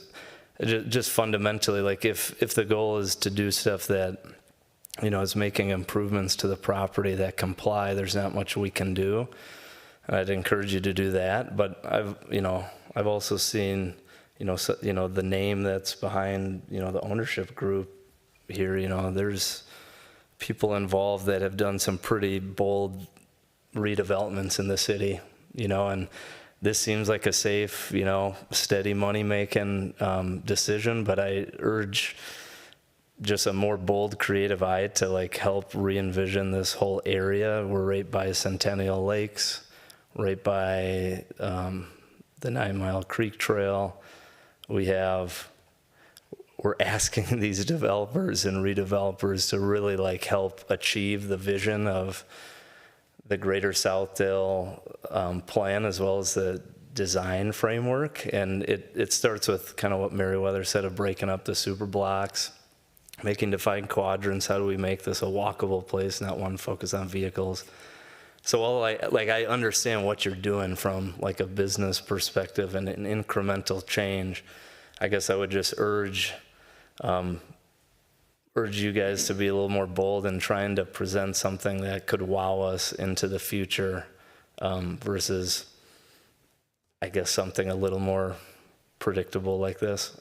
So I just have too many comments because it's just kind of, it's not matching what we hope to see, but I understand where you're coming from if you're not really doing anything with building A and trying to incrementally improve the property. Like, it's better than what is there, but I'd encourage with you and the ownership entity, who've done some pretty big wow factors around town, like maybe if not now, but one day do something awesome here in Edina or something right on the site. I'll just leave it at that. Thank you. Anyone else? Claire? I mean, to Jimmy's comment there, if D was a restaurant, right, and then you're having the cross easement for parking with an office building, even that incremental step feels more exciting than this. 3 drive-through banks in a sea of parking. Yeah, it just doesn't feel inspired by the guidelines and the direction.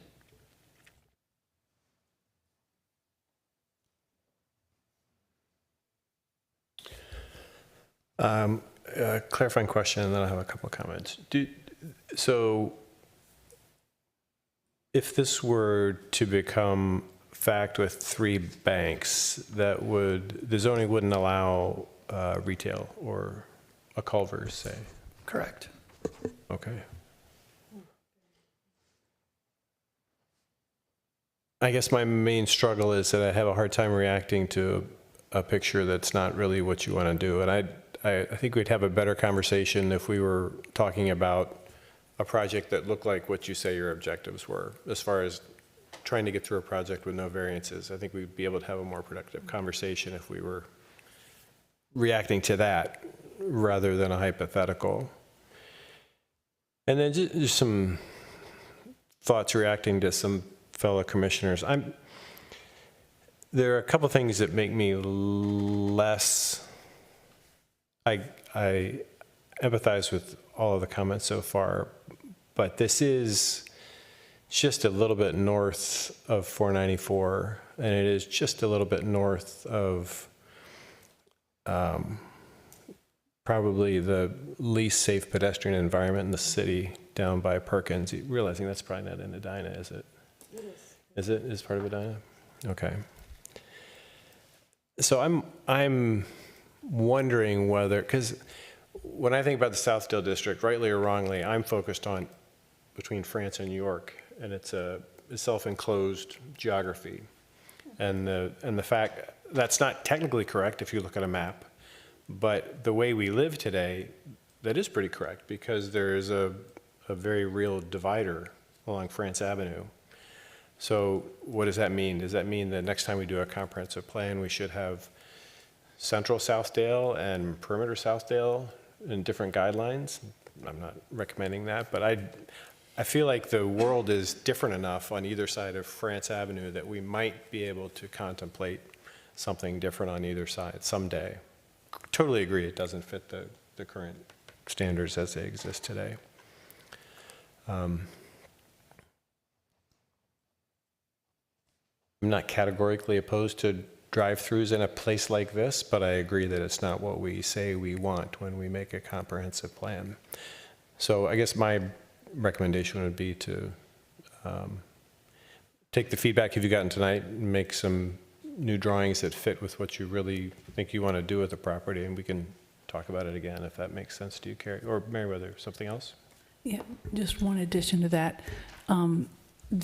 The most densely populated places in Edina are France Avenue, York Avenue, and Park Lawn as it extends west of France and east of France.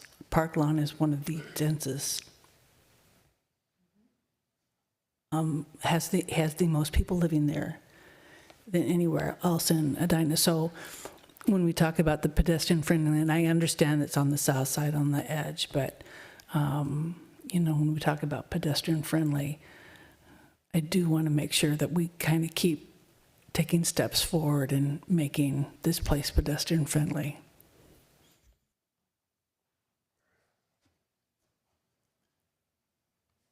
Any other comments? All right, thank you very much for coming tonight. Thank you very much. Appreciate it.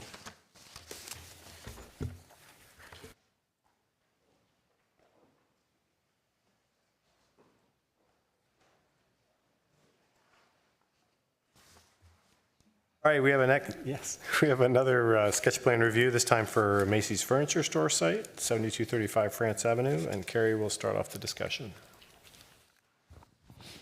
Okay, thank you, Chair. Members of the commission, I believe you're all familiar with this site, the old Macy's Furniture Store site. The PUD, Planned Unit Development Zoning, was created on this site a little over a year ago. You're seeing the zoning map on the city.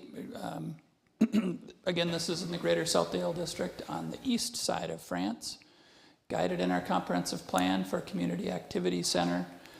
This is our most dense area of development anticipated in the city. Again, the residential density here is contemplated up to 150 units an acre.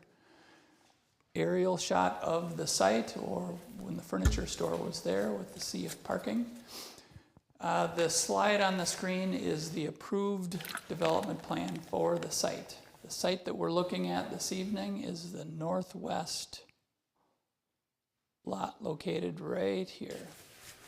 What the applicant is proposing here is, so what was approved on this site was a 7-story, 124 unit apartment that had 13,000 square feet of office and 6,000 square feet of retail. The proposal is a larger footprint. It's still 7 stories in height. The number of units increases to 138. The retail space is slightly larger, just over 7,000 square feet, and they've eliminated the office element. So the expansion essentially accommodates a larger housing. This would be a 55-plus development. You note that the footprint's gotten bigger, so the east-west promenade shifts to the south slightly. Here's a side-by-side comparison. This is the previously approved western lots, and then this is what's proposed this evening. So note that the south lot would get smaller. And here it is. This is a look at how it ties into the overall development. And you recall that the council made the decision not to do the underpass, so we're just connecting along France there. So when we look at the zoning ordinance compliance table, again, this is for the overall development. They would be code compliant. We believe with the floor area ratio, with the decrease in the building to the south, that's something we would take a closer look at as part of a formal application. The FAR just for this site goes from 2.5 to 3.5, larger building. So the request would require, with a formal application, a zoning ordinance amendment to accommodate the proposed change. The overall development plan, that gets incorporated right into the ordinance, so the city has some discretion there. A site plan review, as I mentioned, the revised overall development plan for the PUD. So areas of focus for the Planning Commission could be the scale of the building. You know, it somewhat blocks that building, the apartments that will be constructed to the east. The applicant has some slides that'll show that, some massing diagrams, and then that realignment of the east-west pedestrian pathway. So I will stop there, and the development team has a presentation to make, and then we can answer your questions after. Great, thank you.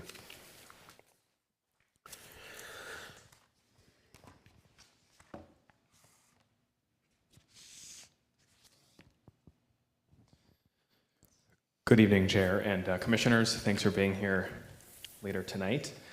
As Carrie pulls up the slides, I think a couple additional points of context I would point out on the plan. And again, just for introductions, I'll back up. I'm Evan Doran. I'm the CEO of the Doran Group. We're the proposed developer partner with Enclave, who has a representative here tonight, Ben Landhauser.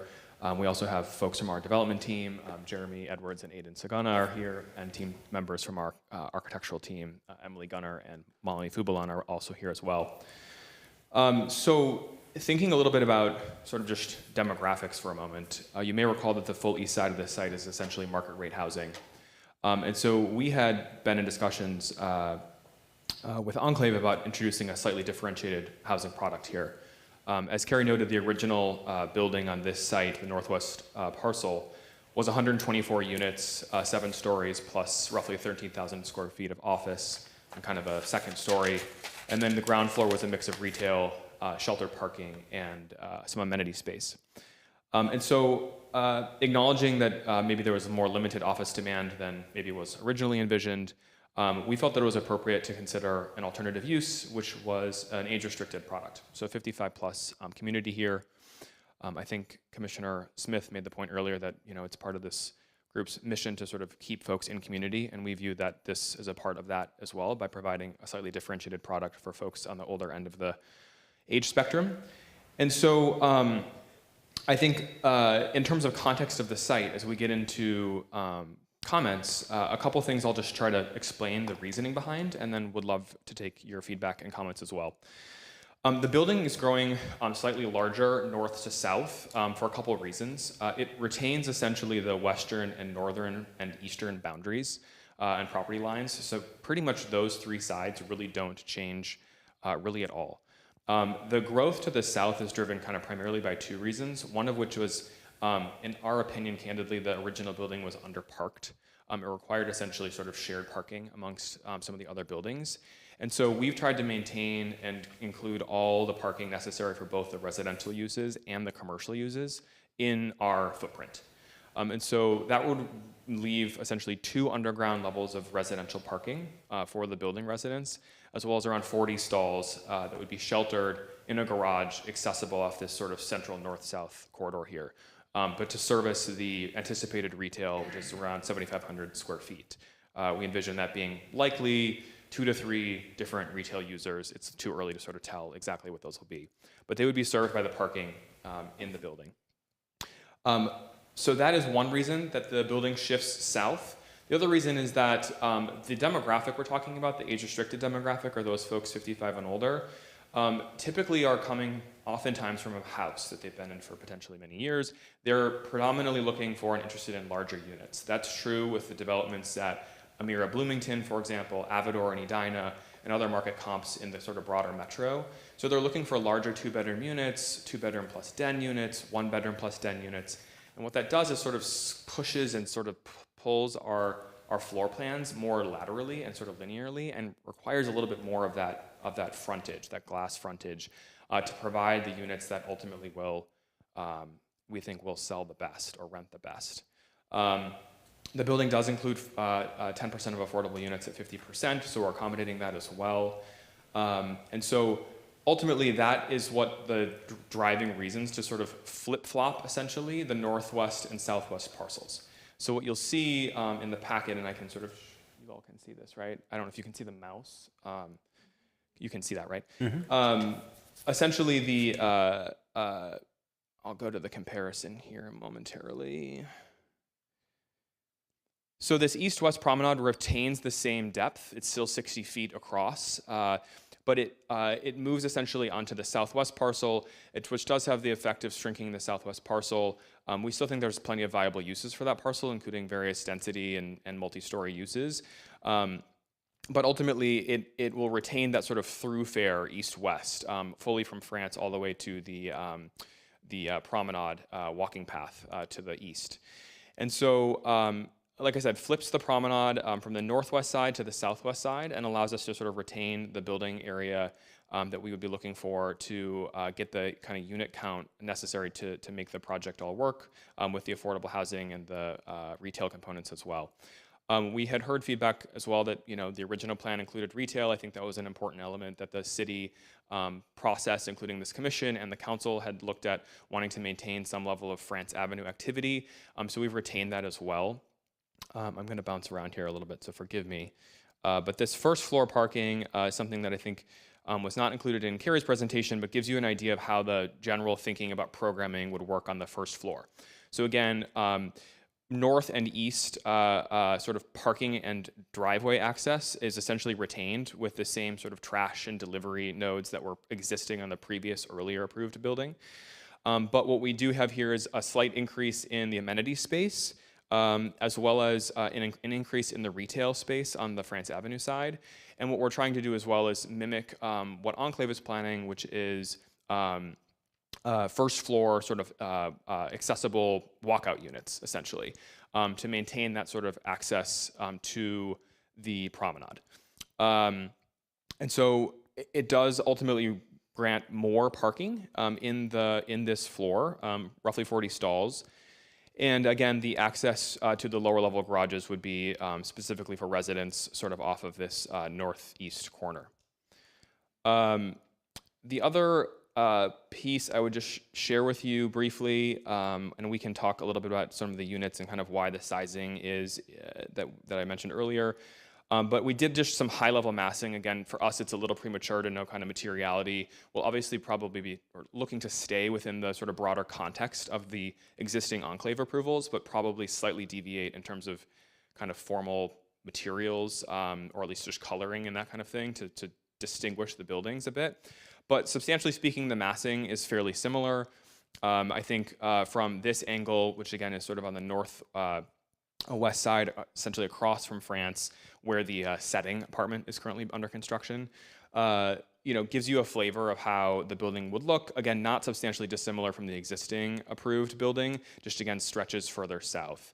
And I think the one other comment I would make as well is we also took a look at how this would look from the promenade's perspective.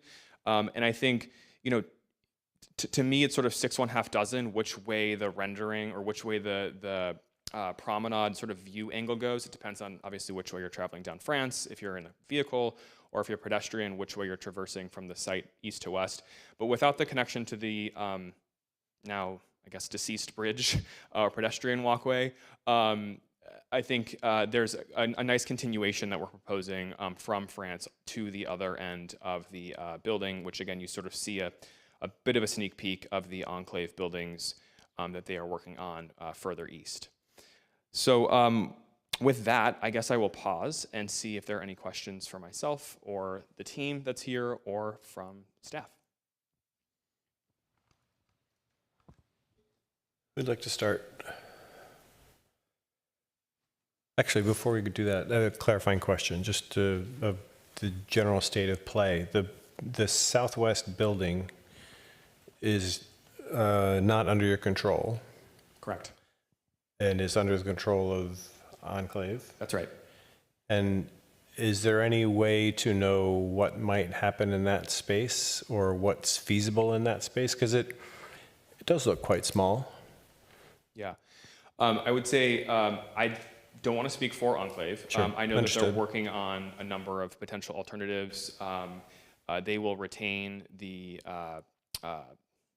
opportunity and obligation to sort of redevelop that space. We've had multiple lengthy conversations about making sure that the promenade itself remains an integral part of the site, so that will remain, while the location changes, it will remain otherwise untouched, with the probable exception of revising the far western edge, which was formerly going to connect to the bridge and or the underpass, and now will sort of just end at France Avenue. And so I think the most helpful slide here is again the comparison slide, which effectively demonstrates that the previous northwest building was roughly 120 feet north to south depth, and the existing new southwest building, especially now that there's been some changes to the stormwater detention pond, ranges in depth from around 115 to around 120 feet as well.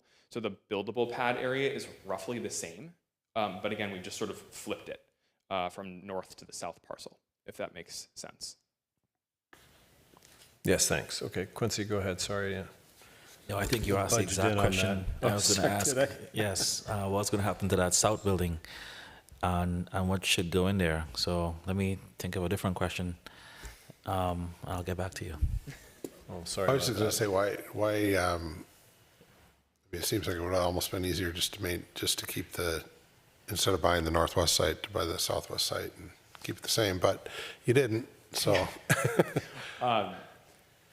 Yeah, I think that's a fair question. I think we went kind of round and round about what the different opportunities were, and at the time we began the conversations, we've candidly looked at almost every part of this puzzle. But I think Enclave certainly has a lot of interest in continuing to develop the east side into the market rate housing that they're working on, and I think the southwest parcel has kind of gone through the most evolution from its previous approved iteration, which was at the time sort of a multi-story, like kind of high-rise building with condos and office towers, or office space. And so I think there was, again, not speaking for Enclave here, but appetite to potentially explore how that could still come together or work or whatever. So we elected to move forward with the northwest parcel here. Okay, so then as I'm looking at this, there'd be an underground, there'd be one level below grade, or two levels below grade. There'd be one level of retail in the front along France, a couple of units on the south end, and then parking generally throughout the rest. Above that, I would guess where those little cutouts are would be amenity decks or something like that for the rest of the units. That's right. Yeah, the vision would be that we'd have sort of almost a split amenity feature. Again, a little preliminary, but amenity space to the south, likely sort of a pool or something like that on the deck, and then potentially some sort of garden space or something like that on the north side on the L2 level, which would be residential and some additional amenities as well. Right. Okay. Other questions? Go ahead. Sorry. So I guess my concern, and it's as much a comment and question together. Right now, the Macy's parking lot serves very much as overflow public parking for the retail parcel to the south.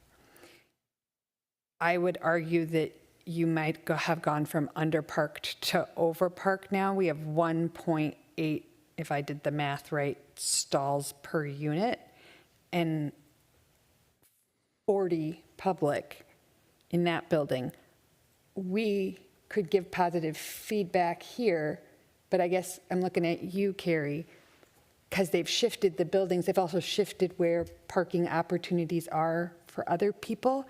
And I guess I would just, as an aside, say, underground parking for your affordable units that you charge ceases to make it a viable, affordable option. So if we're putting 1.8 stalls per unit, I would strongly encourage the developer to figure out how to make parking available to those units, because otherwise they will take some of those spaces that's in the public, and we have now just continued to remove parking for anyone else in that area. Carrie, can I jump in really quickly to just to comment on that? Yeah, so the affordable units will have free parking allocated to their respective unit types. And then a point taken on the parking. Again, a little bit of the nuance here is the demographic unit mix. So because of the propensity for this demographic to want the larger units, particularly the 2-bedroom units, yep. It does skew sort of parking per stall that we might otherwise see in a market rate building being slightly lower. Because there is that higher demand for the 2-bedroom units, it's sort of Very familiar. Yeah. Spent the last decade in senior housing. Okay, great. We think it's great, and people want 2 stalls. They don't all need 2 stalls because Right. your average age is over 70 in a 55-plus building. And I certainly, sitting on this side, don't want to sacrifice public available units for all of the amenities in the area. And I'm not quite sure how to think about it, because feedback on this component now outside of the PUD, we're going to hamstring this southern parcel. And so when they come with whatever the design is, we've just shifted where the parking was and who has availability to it, and maybe in a way that doesn't behoove the public. Excuse me. Yeah, that's a excellent point. We're going to need to know. We're going to need to look at the parking overall, including that site, as part of a formal application, including the site to the south, to make sure that there is enough parking to. But will we get that opportunity anymore if we're approving each of the buildings sort of separately? Do they have to come back, or is it just sort of last one in the door? Yeah, that's what I'm saying. I think for the approval for this northwest site, we're going to need some answers on the southwest as well in regards to the parking. So we'll have to work through that with the formal application. Sounds good. Thank you. Other questions, comments? Jimmy? Not quite ready fully, but maybe same question I asked the prior applicant, but were you guys presented with the Southdale area guidelines and the design experience guidelines? We were. I guess your last image that you shown, like in the presentation as you're looking down the promenade there, I think that's, I guess, a good example for some of my feedback in terms of the shape and the experience around a building. I mean, as you know from reading through that, the buildings to have 4 corners, so I like that you guys have activated the west side with retail, have an amenity space and have walk-up units. I think that's great. But just in terms of the design experience guidelines on all 4 sides of those buildings, especially if there's going to be kind of like a promenade, is to step the building back. And so I guess what I would like to see, for the, official proposal is how you can tighten the building. Maybe, I don't know, like, I'm okay with it not being a perfect grid as long as there's interest and there's a logical connection east to west throughout all 4 parcels. But if that podium remains the same or grows a level, it'd be nice to see the building step back there so then it becomes more at that pedestrian scale, which is kind of the cornerstone of the design experience guidelines and a lot of the other stuff in there. I mean, there's one graphic specifically that just kind of shows what I'd like to see, because everyone's walked through an experience like that where you have tall buildings potentially on both sides. And no matter how you dress up the first level, it's kind of ominous. You're in shadows, et cetera. So one other point of feedback, depending on how much you'd be willing to kind of shuffle things on the first level, is, to me, it seems like you could benefit from expanding the retail on that northwest corner a little more to the east. People driving south down France, because there's no building there and it doesn't seem like anything's going to change. I think that vantage point to the retail along the north side of the building, it'd be nice to see something larger there where you could just provide more retail space, and maybe that allows you to shuffle or move around where you have the entrance to the parking ramp for the residents, or even for the surface level parking.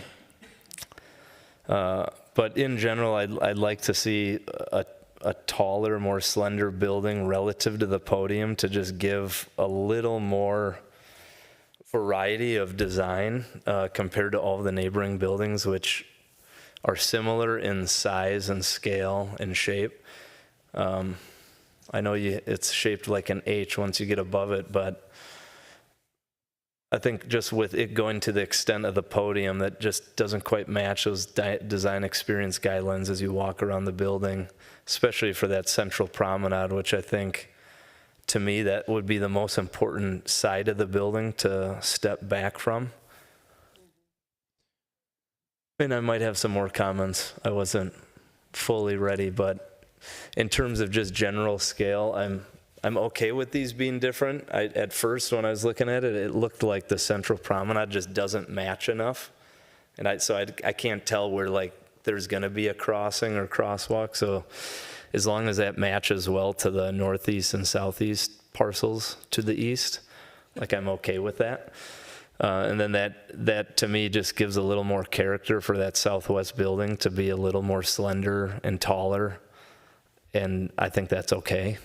I'd rather things look a little different than just 4, 7, or 5 to 7 story blocks everywhere. So, and then in terms of the sidewalk, I'd pull it farther from France with how you do your landscaping plans. I think some of the nice stuff we see is kind of like 2 landscape rows on either side of the sidewalk, or even like 2 rows where the sidewalk is closer to the building, where it's kind of like that street front feel where you're walking by closer to the building.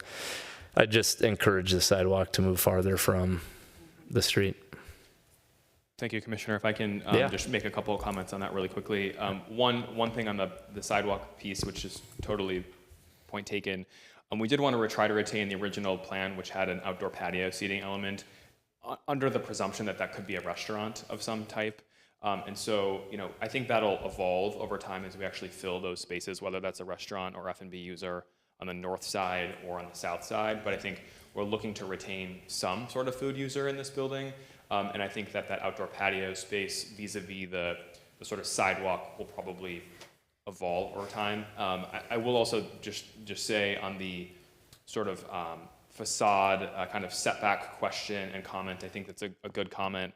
I think what we were trying to do, and would love your feedback on, is recognize that the buildings to the east are sort of twins in a way. They're kind of U-shaped buildings with internal courtyards essentially in kind of the middle on either side, and create this sort of large kind of a ring.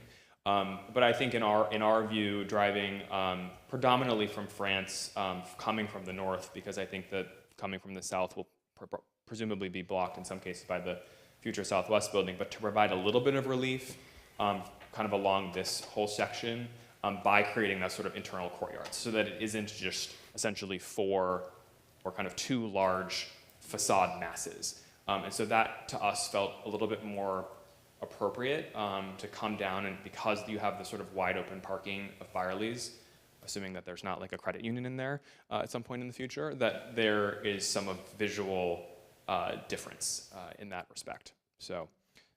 Yeah, I appreciate the comments. And I guess the question back to you, did you guys consider, I mean, like a different shape, or let's say that the H is maybe more favored to a larger south-facing courtyard and a smaller north-facing courtyard? I'm just thinking in terms of the north side, it's just going to pretty much be in shadow and darkness all year long, and looking at Lunds, where I mean maybe that just adds some of that interest, but could allow you to step things back differently. In general, I like the H shape, but I'd like to see it pushed in, especially from the south side. So whether it's shrinking that north, courtyard quite a bit, like what is the goal with that one? Does it really need to be the same size as the south one, or can that south one just grow and then that one is more of, I don't know what it could be, but I'd like to see. I appreciate that. Well, Thank you. It's something we can look at, certainly. Meriwether? Yeah, I wanted to follow Jimmy because I was thinking differently on some things, but along the same lines on others. Across the street, the southern parcel has its skin is up right now in the storefront with 75% glass. Just looks like a continuous space. It will be different spaces, but it all reads as one. And it'd be nice if that could happen here too, that it could all read as one. And to go along with the sidewalk comment, if it does read as one, and if there's a lot of activity there, people like to look in windows. The sidewalk would love to be kind of closer to the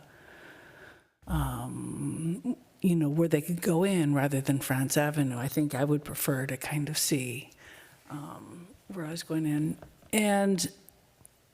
But for me, in terms of the placement, prior to this, the access was kind of perpendicular to the way the promenade is now and going all the way through the project on the west side of the street. So it had an access that went all the way through, and it had this kind of beautiful promenade piece where you could see several blocks.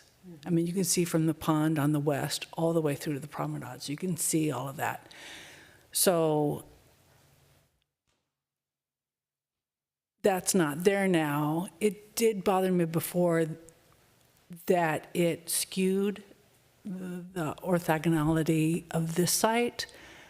And now when I see that promenade shoved down, and when you gave the one, and we can go back to that 3D image looking at France through the promenade. So rather than being able to see through to the promenade, now you see a residential building back there.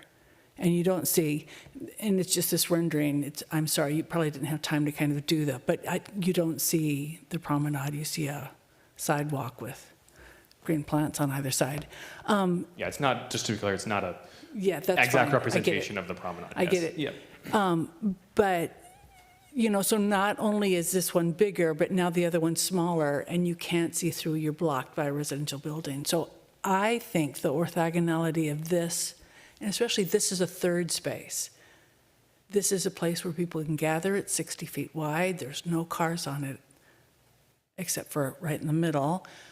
So it is a place for people to be other than in their workspaces or in their home spaces, a place for them to kind of gather outside. And for those, because the exterior of the lot is, the big lot is irregular with the streets, I think it's to have it orthogonal would really kind of make this space, this third space, really sing. And when I saw this, north, south, east, west, perpendicular, square. Like if you draw a square and bisect it. So for me, having that promenade go straight through, if you look at the site plan with all 4 buildings on it, those corners of the northwest and the southwest need to match the corners of the buildings on the east side. So to just push this to the south really, to me, yeah, kills the delight in that promenade, being able to see that vista. Because you'll be able to see green on the west side of France Avenue because there's trees on the other side of the storm water plant, and you can see the trees on the promenade. And so I think that would be a beautiful thing to kind of maintain here. If I may, Commissioner Felt, appreciate the comments. I think one thing I would just note, and we can certainly come with some additional graphical representation of this, but the existing plan, PUD plan, which is here on the left on the screen, the promenade, the building to the east, the Enclave Market Rate building, essentially extends to about here, roughly to the edge of where this sort of walk path exists in the current plan. And so it has an offset in the current PUD. And so I think as we were thinking about, and I think the point you made about connecting sort of across France is a good one, but I think... And the reason for that was because it continued all the way across France. So it was those buildings had a view corridor from the west side of France to the promenade. And because it was aligning with the buildings over there. So now that that's not happening, I think if we could at least try and have that view corridor from France to the promenade would be important. From France Avenue, right through the middle, from France Avenue to the promenade, that 60 feet be aligned so you can have that view corridor all the way through. And right, and I know they were skewed before, but it was skewed for a reason across all of the sites so it could line up with what we were doing across the street. Those got there first, right? And so that's the way it was. I mean, I think it's sad that Enclave doesn't have all of this, so it's kind of tough to see this. And there were some exciting images through that, so it's kind of hard to, but I do think, like, once again, that pedestrian connection and that friendlier connection is important to the Southdale area plan. And so I think being able to, if you're going down France and you got that quick view and you just, that 60 feet all the way through to the promenade, for me is important. That's it. Thank you. Other comments? Quincy. Yeah, just a quick question. The reason why the building is pushing more south, is it because you're trying to achieve more square footage, ultimately? I wouldn't say it's driven by square footage in the sort of just for square footage's sake. It's about trying to create the unit mix that works for this clientele. And so that requires a bit more window and kind of glass frontage, which ultimately drove some of the H-shaped decision making, because it actually gives us more frontage to have these sort of two like nooks in the building as opposed to one big U. And so that was one of the primary drivers. And then again, the other one being the unit mix skewing to the 2 beds required more parking on a per unit basis because there's more 2 beds, ergo more 2-car units, despite the comment, it's true that they're not necessarily all required by the users. But nonetheless, the point is that the parking was also part of driving that underground garage component, if that makes sense. So that was sort of the combined elements that created that square footage increase. I'm just wondering if for this commission, to Mariretta's point, getting these sight lines to go from France all the way to the promenade, if the building was more north, would be willing to go more height. So if the building went up a floor or two, so you could push it more north, if you could maintain those sight lines, if that would be a thing, that would make any sense. I do know that there was a lot of feedback from the public, we've already established there's a lot of people that live in this area. These are projects for more people to live in this area. Some of those existing residents, I'm completely fine with it getting more dense. I just know that that's going to be a tough call through council, because council get a lot of feedback. If I may, I think one comment too on the orthogonalness of these sight lines is that the trade-off became either we reduced the continuousness of the sight lines from across France Avenue, where the setting and the Craftsman office building are, or we had our building, which actually aligns more. Like if you were to draw a straight line east to west, the promenade where it sits in our proposal actually aligns more with the existing eastern portion of the promenade. So this line, sort of east-west, is actually more aligned than what was existing previously. But it doesn't give you the sight line to the setting on France piece. And here's the thing, like if you go, and now I'm going to get all kind of like collegiate on you. So if you like go in a quad in a campus or like the National Mall, and all the buildings are, straight down one side or the other, you have this feeling of space. Even though you're outside, the walls kind of continue. And so I guess what happens for me with this is it diminishes the value of that outdoor space when they're all jumbled around like this. And not that the alignment before was great. I mean, but so I'm just saying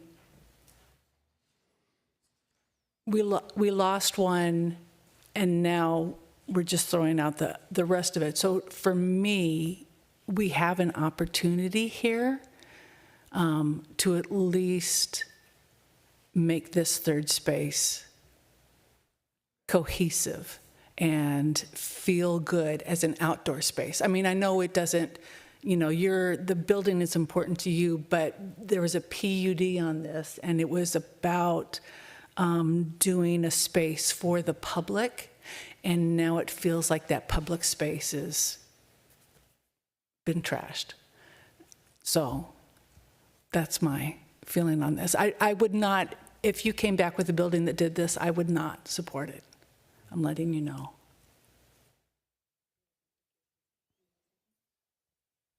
Claire? Just one more small comment, I guess sort of in continuation of this emphasis on the public space and setting back and your H versus your U. I appreciate the comment. I don't think anyone wants to look north. I think both a pool or a garden would sort of fail on the north side of a building, and also then it's just right over the parking. Your amenity space for 55 plus, take it upstairs. If you move most of your amenity space, you get more public parking, and you could probably squeeze in a walk-up unit, which might make up for your reshuffling down there. And I think all this is to say, if we've got walk-up units and then whatever shape we're going to call it, the void of the H on the south, like that starts to help us, I think, feel like the public space is not just a narrow pathway between two apartment buildings or whatever they become that isn't for the public. Like right now, that just seems kind of like a sidewalk between two buildings. I know it was a white box rendering, but the idea of it being more grand and connective, I mean, like they talked about having like concerts or something, right? Way back when. But I think if we start to make that southern property line the walk-up units, because you've got retail on the west, maybe west to the north, maybe with or without an outdoor area, you will figure out the parking for the building to the south of this. But you've got more public parking, you've got walk-up units, you've got a little bit more of an interesting setback on subsequent floors. And then what you can do as we continue to take it across to the east, I think that starts to move in the direction that is preserving what can be preserved left of the original idea in absence of a tunnel between the two projects, which I understand is not your problem to solve, but I think maybe it continues to preserve those things that was part of the original PUD, to Commissioner Felt's point. Yeah, thank you, Commissioner. And I think I would say like it is part of our problem to solve because ultimately we want a successful building, right? So, and I would say that you're exactly right. We have plans for amenity space on the second floor, effectively right over where this kind of dark purple color is on the screen. It just hasn't been massaged yet enough to share. So we do envision amenity space on the second floor, potentially a two-story lobby or some sort of activation in this in the plan view here in the southeast corner of the building to allow for the primary entrance, the mail room, the offices, the kind of like most publicly accessible elements, but then additional resident amenity space on the second floor tied to whatever is happening in the south sort of deck, pool, etc. And so I think our vision would be that it would be active on essentially this entirety of the south face from the retail through the townhome style units all the way to this amenity sort of space on the 2 stories. But your lobby's only going to be attended Monday through Friday, 9 to 5, or some sort of that lobby will become an unactive space outside of business hours. And so that's the northern part of this purple amenity space. Mm-hmm. If that seems to me to be in excess of 2 or 3 offices and a lobby. If you could get some more parking there, if you use that as parking and made the amenity space whatever you deem you need on upper floors. I also think if you have too much lobby amenity space for the residents on that first floor, again, it is not engaging with the public, and even your staff won't be there outside of business hours. So was just encouraging a different usage of that southeast corner. Thank you. And your comment made me think about moving amenity space up. Is the views here, Fred Richards Park is happening in the west, and we've got the promenade in the east, and the promenade is really charming to walk all the way up and down it. I did that once, and all of a sudden I realized this is a great place to live. You can walk to every grocery store. There's several grocery stores. So yeah, absolutely. Yeah. That looking west at the Fred Richards Park, when you're talking about your H shape, that's where I want to, and I don't know about Noise on France, but boy, that view, when you're talking about the amenity, moving it up to the top, I was like, that'd be a great view looking west. Where the word lobby is, like if that was a walk-up unit, that's primo real estate in my mind to be able to engage with the promenade, and you can start to see eastward towards Centennial. So not trying to put my developer hat on, but I think you might be able to solve some other problems if we reconfigured that purple block. Thank you. Thank you for listening. Of course, that's what we're here for. Joe. I'm going to change the subject a little bit. Thanks for being here, Evan. Floor area ratio hasn't come up yet, I don't think, in any meaningful way. I was talking to a fellow commissioner before this meeting, and I get stuck on is a sketch plan review an opportunity for commissioners to share our own thoughts about a project or try and look into a crystal ball and anticipate what council will say? And I don't know the answer yet. But on that note, I mean, it's bold with an asterisk next to it. Floor area ratio is 3.5. This is a complex puzzle, as you noted. Maybe this is just some mechanics that get worked out between the two developers thus far and city staff, but I'm almost opening it up to other commissioners too, or Carrie as well. Like, does a formal application come in for this PUD and then require a site plan for the southwest quadrant showing a floor area ratio of less than 3.5, and then you average it out and it's under 3? Or is the angle to ask just for a variance on this site? I mean, frankly, 3 doesn't seem super high for, you know, how France feels, in the sense that France feels denser than a floor area ratio of 3. But I don't know. I don't know if any commissioners or Carrie or Mr. Doran want to chime in on that. Yeah, I can take a shot at it. So the code requires a 2.5 for the entire PUD. So as part of this next phase, we'll need to know exactly, basically we'll run the square footages of this project, the 2 that are being built, and then that'll leave what's ever left over for that other site. And if they want more square footage on that site, then we have to change the code.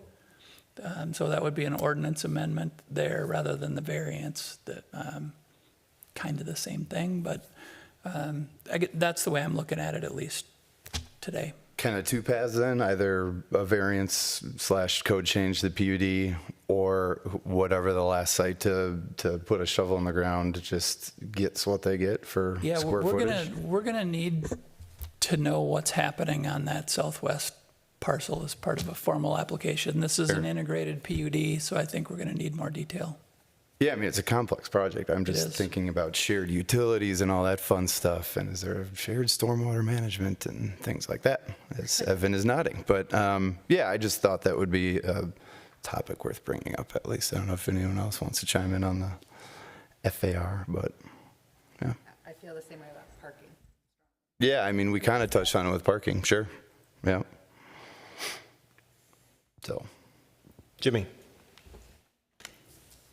Carrie, what is allowed? I mean, typically as we look back over the years, you know, the west side of France is the side of France that gets the most heat in terms of height, density. And it seems like the east side is more liberally applied, even being right on France. What's allowed right there? And then what have we seen historically that got approvals or positive sketch plan feedback?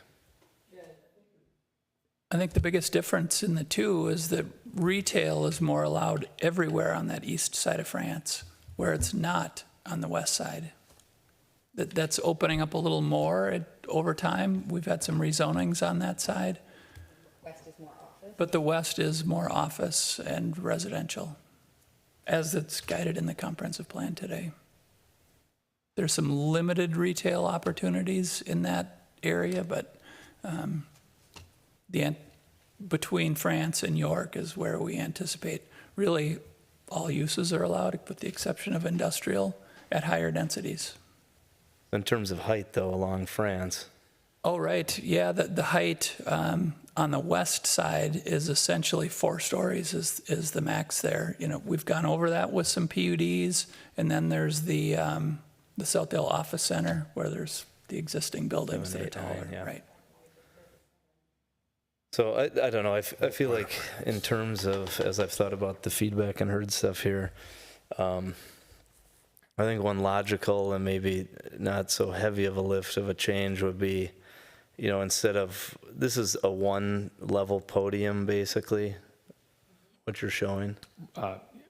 Excluding the below grade, yeah, 1 level on grade podium.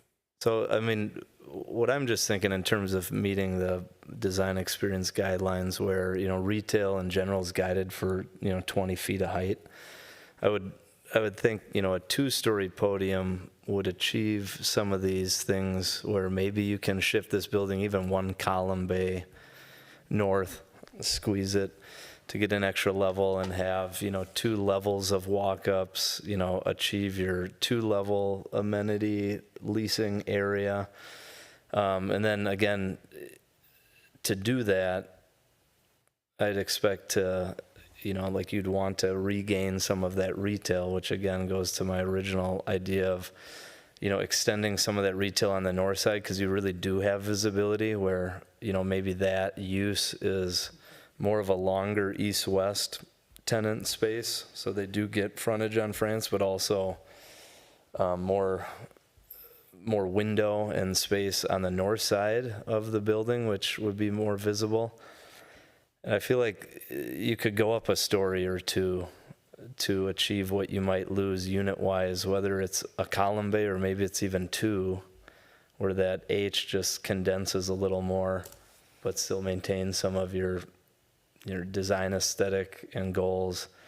But I am seeing what Commissioner Felt's bringing up, and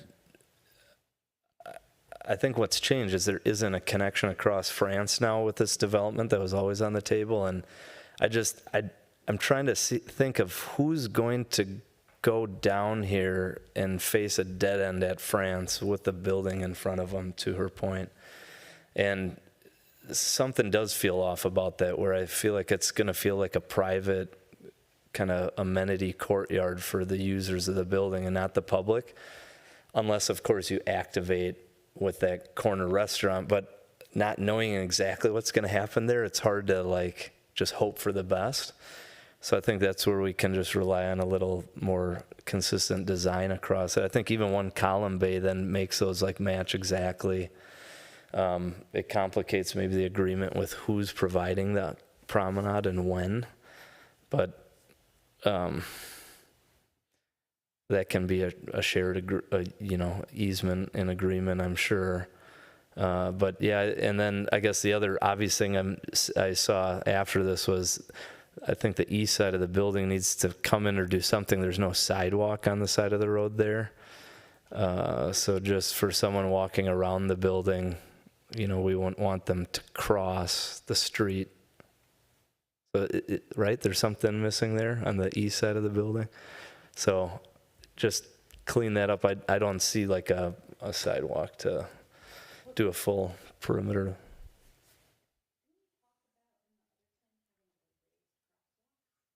We weren't gonna have.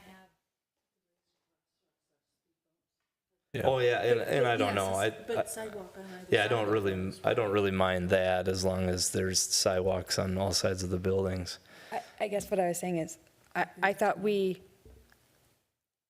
that the road behind these 2 buildings, essentially to the east, is, for all intents and purposes, pedestrian only, outside of the cars turning into the parking entrance and any vehicle coming where it says trash pickup. And we were going to protect people walking down the promenade by having, the raised kind of crosswalk rumbly things, so that it really protected anyone going west to east across that, what do we call it, new local street, creative name there, but that. Yeah, it looks like it's a road, though. So you'd essentially access both of the north buildings from the north and the 2 south buildings from the south, and not.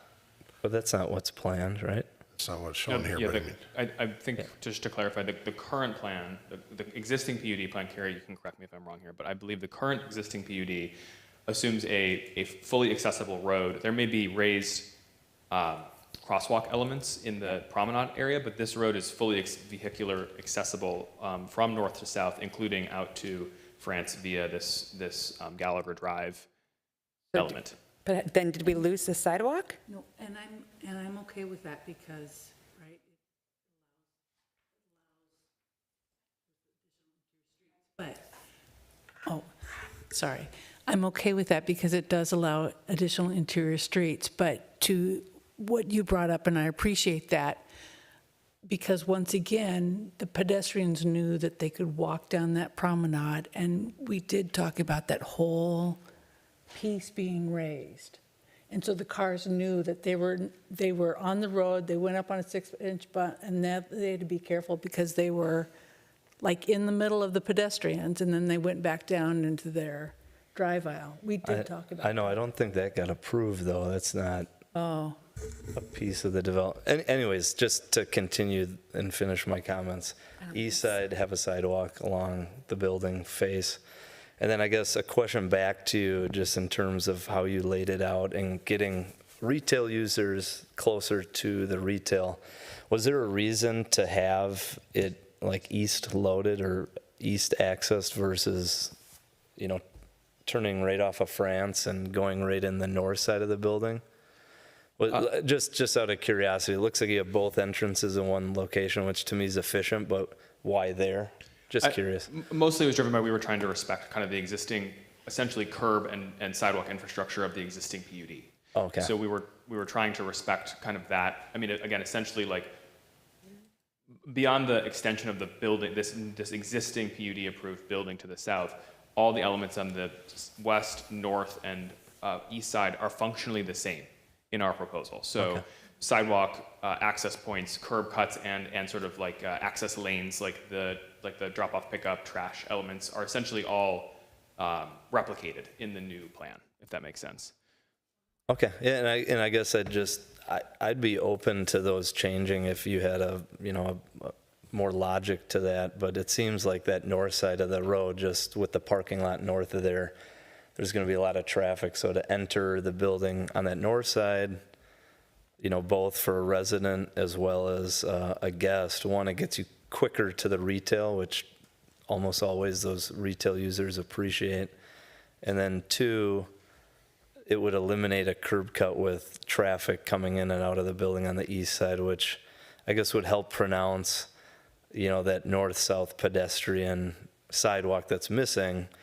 There just would be less interruption within that. So like, if it makes sense with your design or it doesn't, I don't personally see a need to stick to the PUD from like an access into the building perspective if you have a better reason to do it a different way. Sure. Yeah. That's great. Can I ask a clarifying question before we, just want to make sure I have my notes right. Were you suggesting when you were talking about the raising of the podium to be a 2-story podium? Was that what you were suggesting? Yeah. I'm just trying to sort of square the sort of pedestrian elements with the 2-story podium, and I want to make sure that we're capturing the right feedback from kind of multiple parties. So I just Yeah. So the design experience guidelines has kind of a clear, 20 foot for, the first level of most buildings along and in the greater Southdale area. So to have 2-level podium, each 10-foot levels, that would allow, your retail to be that 20-foot tall along the west and northwest corner. But then you could separate that along the promenade with 2 levels of walk-up, or not walk-up units, but a walk-up unit that might look like 2 levels, but it's accessed from inside, with balconies or whatever. And then allow you to kind of more logically tie into a 2-level lobby or amenity like you mentioned. And then to me, a 2-level podium kind of matches some of the design aesthetic that we want to see. And then it steps back. But if you could move a column bay to the north from the south side and still step back just a little bit, the design experience guidelines shows quite a bit of a step, isn't it? Another 20 feet. I don't know if we need to see something that exaggerated, but just something that those guidelines were developed with a lot of input and a lot of buy-in from a number of people. So that 20 foot was kind of like the magical number, but that might allow you to get a little more density spread out and then get an extra level on top of the building. But just for clarification, within this PUD, that first floor was reduced to 15 feet. So there's not a 20-foot requirement on this site, it's 15. Yeah, and I guess I'm just, like, since this has changed, like, I mean, if this building fit the original footprint, I wouldn't really have as much of a concern, but since it's getting bigger, let's do something more logical. And it's not retail the whole, like, all four sides. Like, you could have 20 foot for just the retail, but it's two 10-foot levels. That's a common thing you see, and, yep. Mary Weather, did you have something else? No, it's okay. It is there, the raised area, the shaded and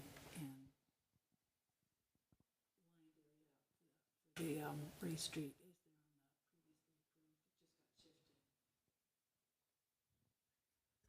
I'm sorry, I did that again. I was back to the pedestrian, the continuing the pedestrian crosswalk all the way through the promenade, and it is there very slightly in the new plan, but it was lopped off and shifted down.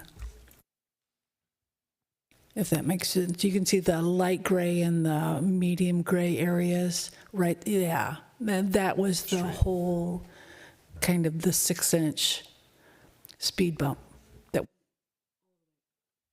I did it all the way across that.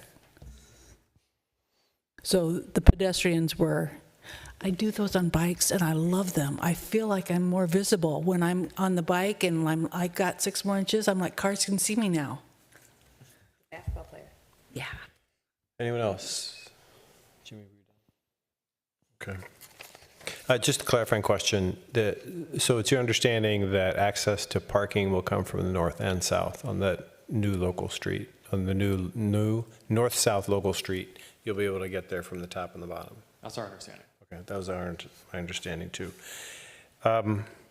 Maybe too soon for this, but are you, in the prior project, I think it was understood that moving vehicles and trash trucks and whatnot would be going into the structured parking. Is that kind of what you're thinking too?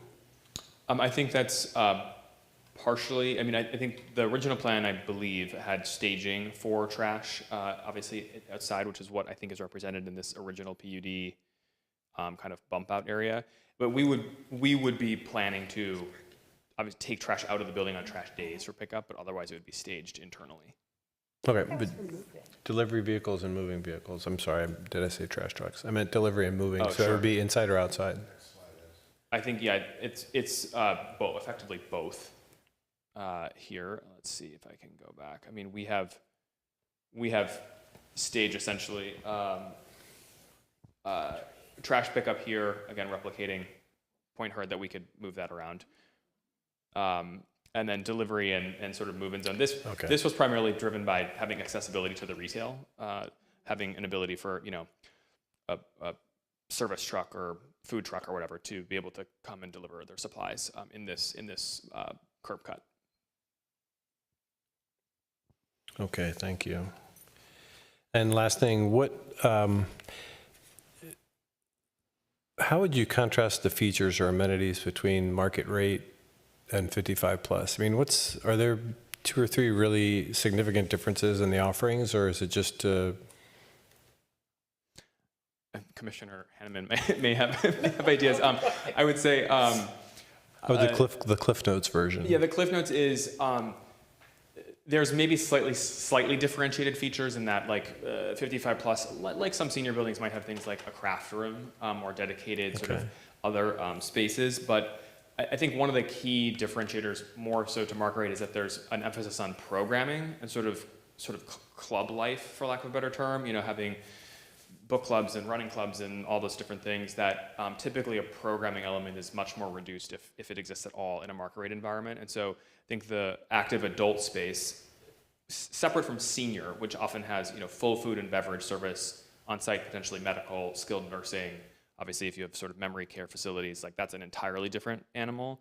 But the active adult sort of sits between, where there is not on-site skilled medical, typically not on-site F&B, but potentially a different elevated amenity package and the programming element that differentiates it from market rate.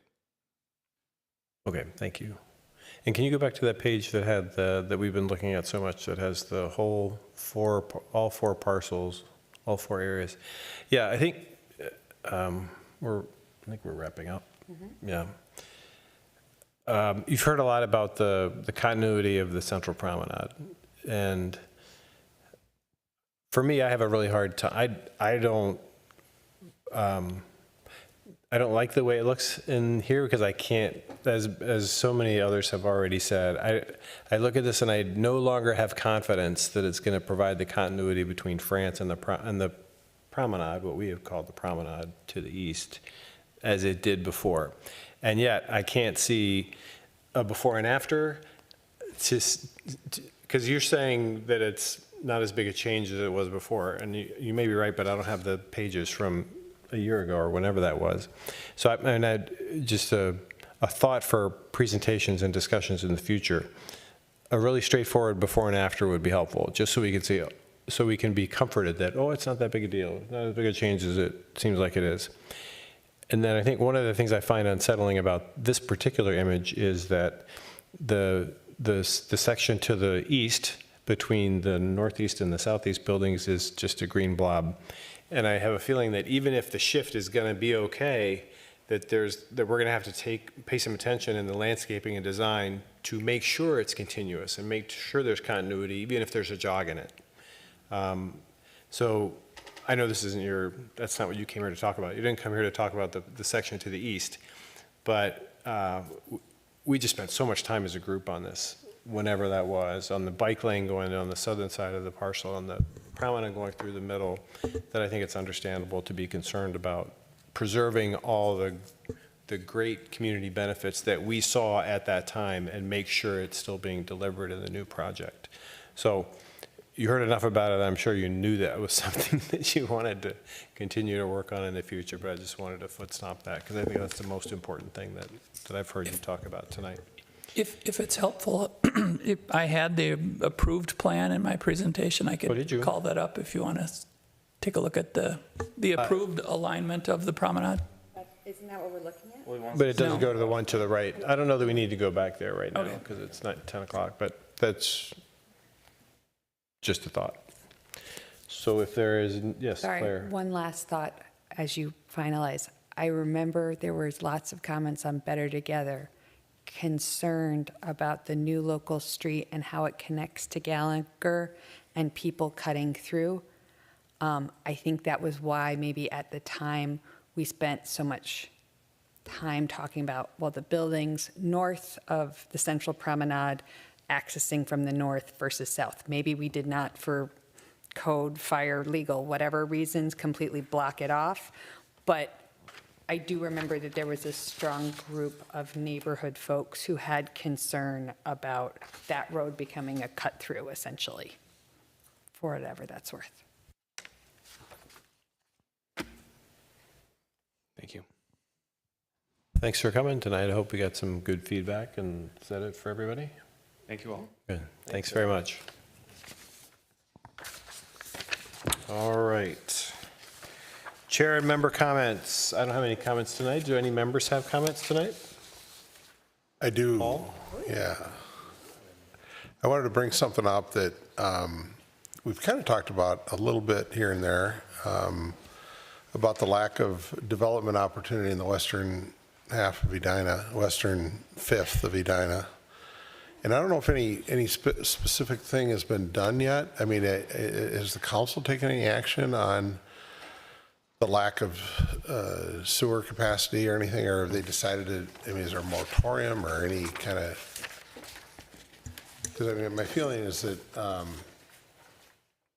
basically, I mean, we've talked about it, we can't do anything in basically from the school up to London, not Londonderry, but is it Londonderry? Yeah, and that whole area up there where we're trying to get some things done before. I don't know, I just wrote this thing out, I'll just say it just because I put it together, but, and I don't know if it's 10 years before anything can be done, but I kind of feel like it's going to take at least that long. But as a planning commission, we're dedicated to fostering smart growth and providing vibrant opportunities across our entire community. However, this is where I'm not sure if it's current decision or not, but deferring addressing the sewer capacity issues in the western fifth of our city for another X number of years creates a critical roadblock to doing that. Because planning and construction will likely take, once we get to the point of saying we're going to do something, it'll take another decade or so for that to happen. We're kind of putting a freeze on development in a fifth of our community, and that concerns me. I mean, I know some people really in that area don't want development in that area, but just saying nothing can be done with any of that land that's sitting over there seems, and yet we're talking about doing, significant development in the Southdale area. It just seems, like it'd be interesting for us to, I just wanted to go on record as saying I would like the city council to take a look at that. And actually, we're looking at putting a $20 million tunnel underneath France. If it's going to take $20 million to upgrade the infrastructure so that we can have developable land or changes in development sooner than 20 years from now, that might be something somebody wants to look at. And I don't know if that starts at the planning commission or not. I appreciate that. It's been something that's been a topic for, I think, almost a decade since that one apartment building, was it Loden? Is that the name of it? I think that went in 15 or 16-ish, maybe 17. Was it that long ago? It could be. But, so it's an issue that we've known about for a while, so thank you for going on record. Well, and I think I've heard from some community members too, and it is my understanding that school is looking at doing something more, and there's no opportunity for them to do anything. And I don't think they have, $20, $30 million to add onto their, to be able to correct the whole situation for the city. So I don't know whose responsibility it is, but again, if we can't maintain or have our infrastructure available for our residents and our businesses, I guess I just feel that's not right. So, Carrie, isn't that fair game for a comp plan? It's in the Lincoln and Londonderry small area plan. It's highlighted there. Well, the council is aware of it. contingency. It's in the comp plan currently. Yeah. Is it? Well, Can't follow. The comp plan does currently call for more density on that side of the city in certain areas, but a developer couldn't. Can't do it. Can't execute on that because the sewer capacity. Right, but I'm saying, isn't there a capital plan section somewhere in the comp plan that says, okay, here's what we need to focus that on? particular project is not in it, but the council is aware of it. It's a huge price. No, I understand. Price ticket on that, but it is something that they'll. I mean, is it like $100 million? I don't think it's 100. It's 20 million plus. Oh, just like a tunnel. Okay. I love it. All right, thank you, Paul. That was my comment for the week. Good. Anyone else? Staff comments? Yeah, just to update you on some council actions. This goes back to June, but the parking ordinance, you recall the recommendation on that, the council did approve that. The 50th in France, parking ordinance amendment. And then the Salvation Army project was also approved. And I don't recall, because I believe we didn't meet the first meeting in June, whether I've given you an update on the EV charging station. You've probably heard that did not pass. It failed on a 3-2 vote. And I've not heard any nobody has approached staff with any new proposals as of yet. That's it. Jimmy? Yeah, just want to say it's nice to see a number of things on an agenda again, and renewed interest in development along France. I mentioned the design experience guideline and the Southdale thing, and I want to bring that up again because typically when we see stuff, especially for a sketch plan, those documents and graphics and examples are usually used. I actually couldn't find Southdale Design Experience Guidelines anywhere anymore, and the link to it doesn't exist. Just in terms of getting the community aware of these plans, I know that got, I think, adopted into the comp plan after, because the Southdale, the Greater Southdale plan is an appendix in the plan, and it references that as a separate document. But I mean, if that's what we're trying to hold people to, and like that's what the community came together for, until it changes, I feel like we need to hold people, one, either accountable to it, or two, have it out there so people can more easily reference it. Like, I was trying to pull it up. I'm like, wait, I have it saved somewhere else, but why can't I find it? Yeah, it might be victim to the accessibility requirements to make that document accessible is an issue. It's something that we're working on, so maybe things like that will reappear. But we do give it to the developers that are aware of it. Like with the project that you reviewed this evening, that's not a PUD. And really, that was a tool to use the give and get and to try to accomplish the goals of the city. With this project, you know, they're saying they want it to be code compliant.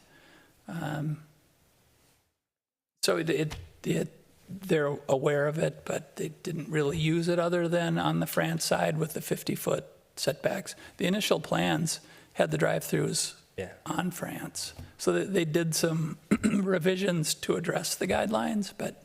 Yeah, and I'm referring to both, because like that one just clearly didn't apply, but then even the east side, like again with those street rooms, like, I mean, I'm not aware that we're trying to abandon the vision, and like that area plan or the Southdale district plan really does, it references those guidelines like 30 times, you know, like follow these, and that's what we're hoping to see unfold. So, I mean, it'd be easier for developers, like, again, like I always reference that Grandview development framework, that one page, there's like certain graphics, like we want to see this in general for the public realm.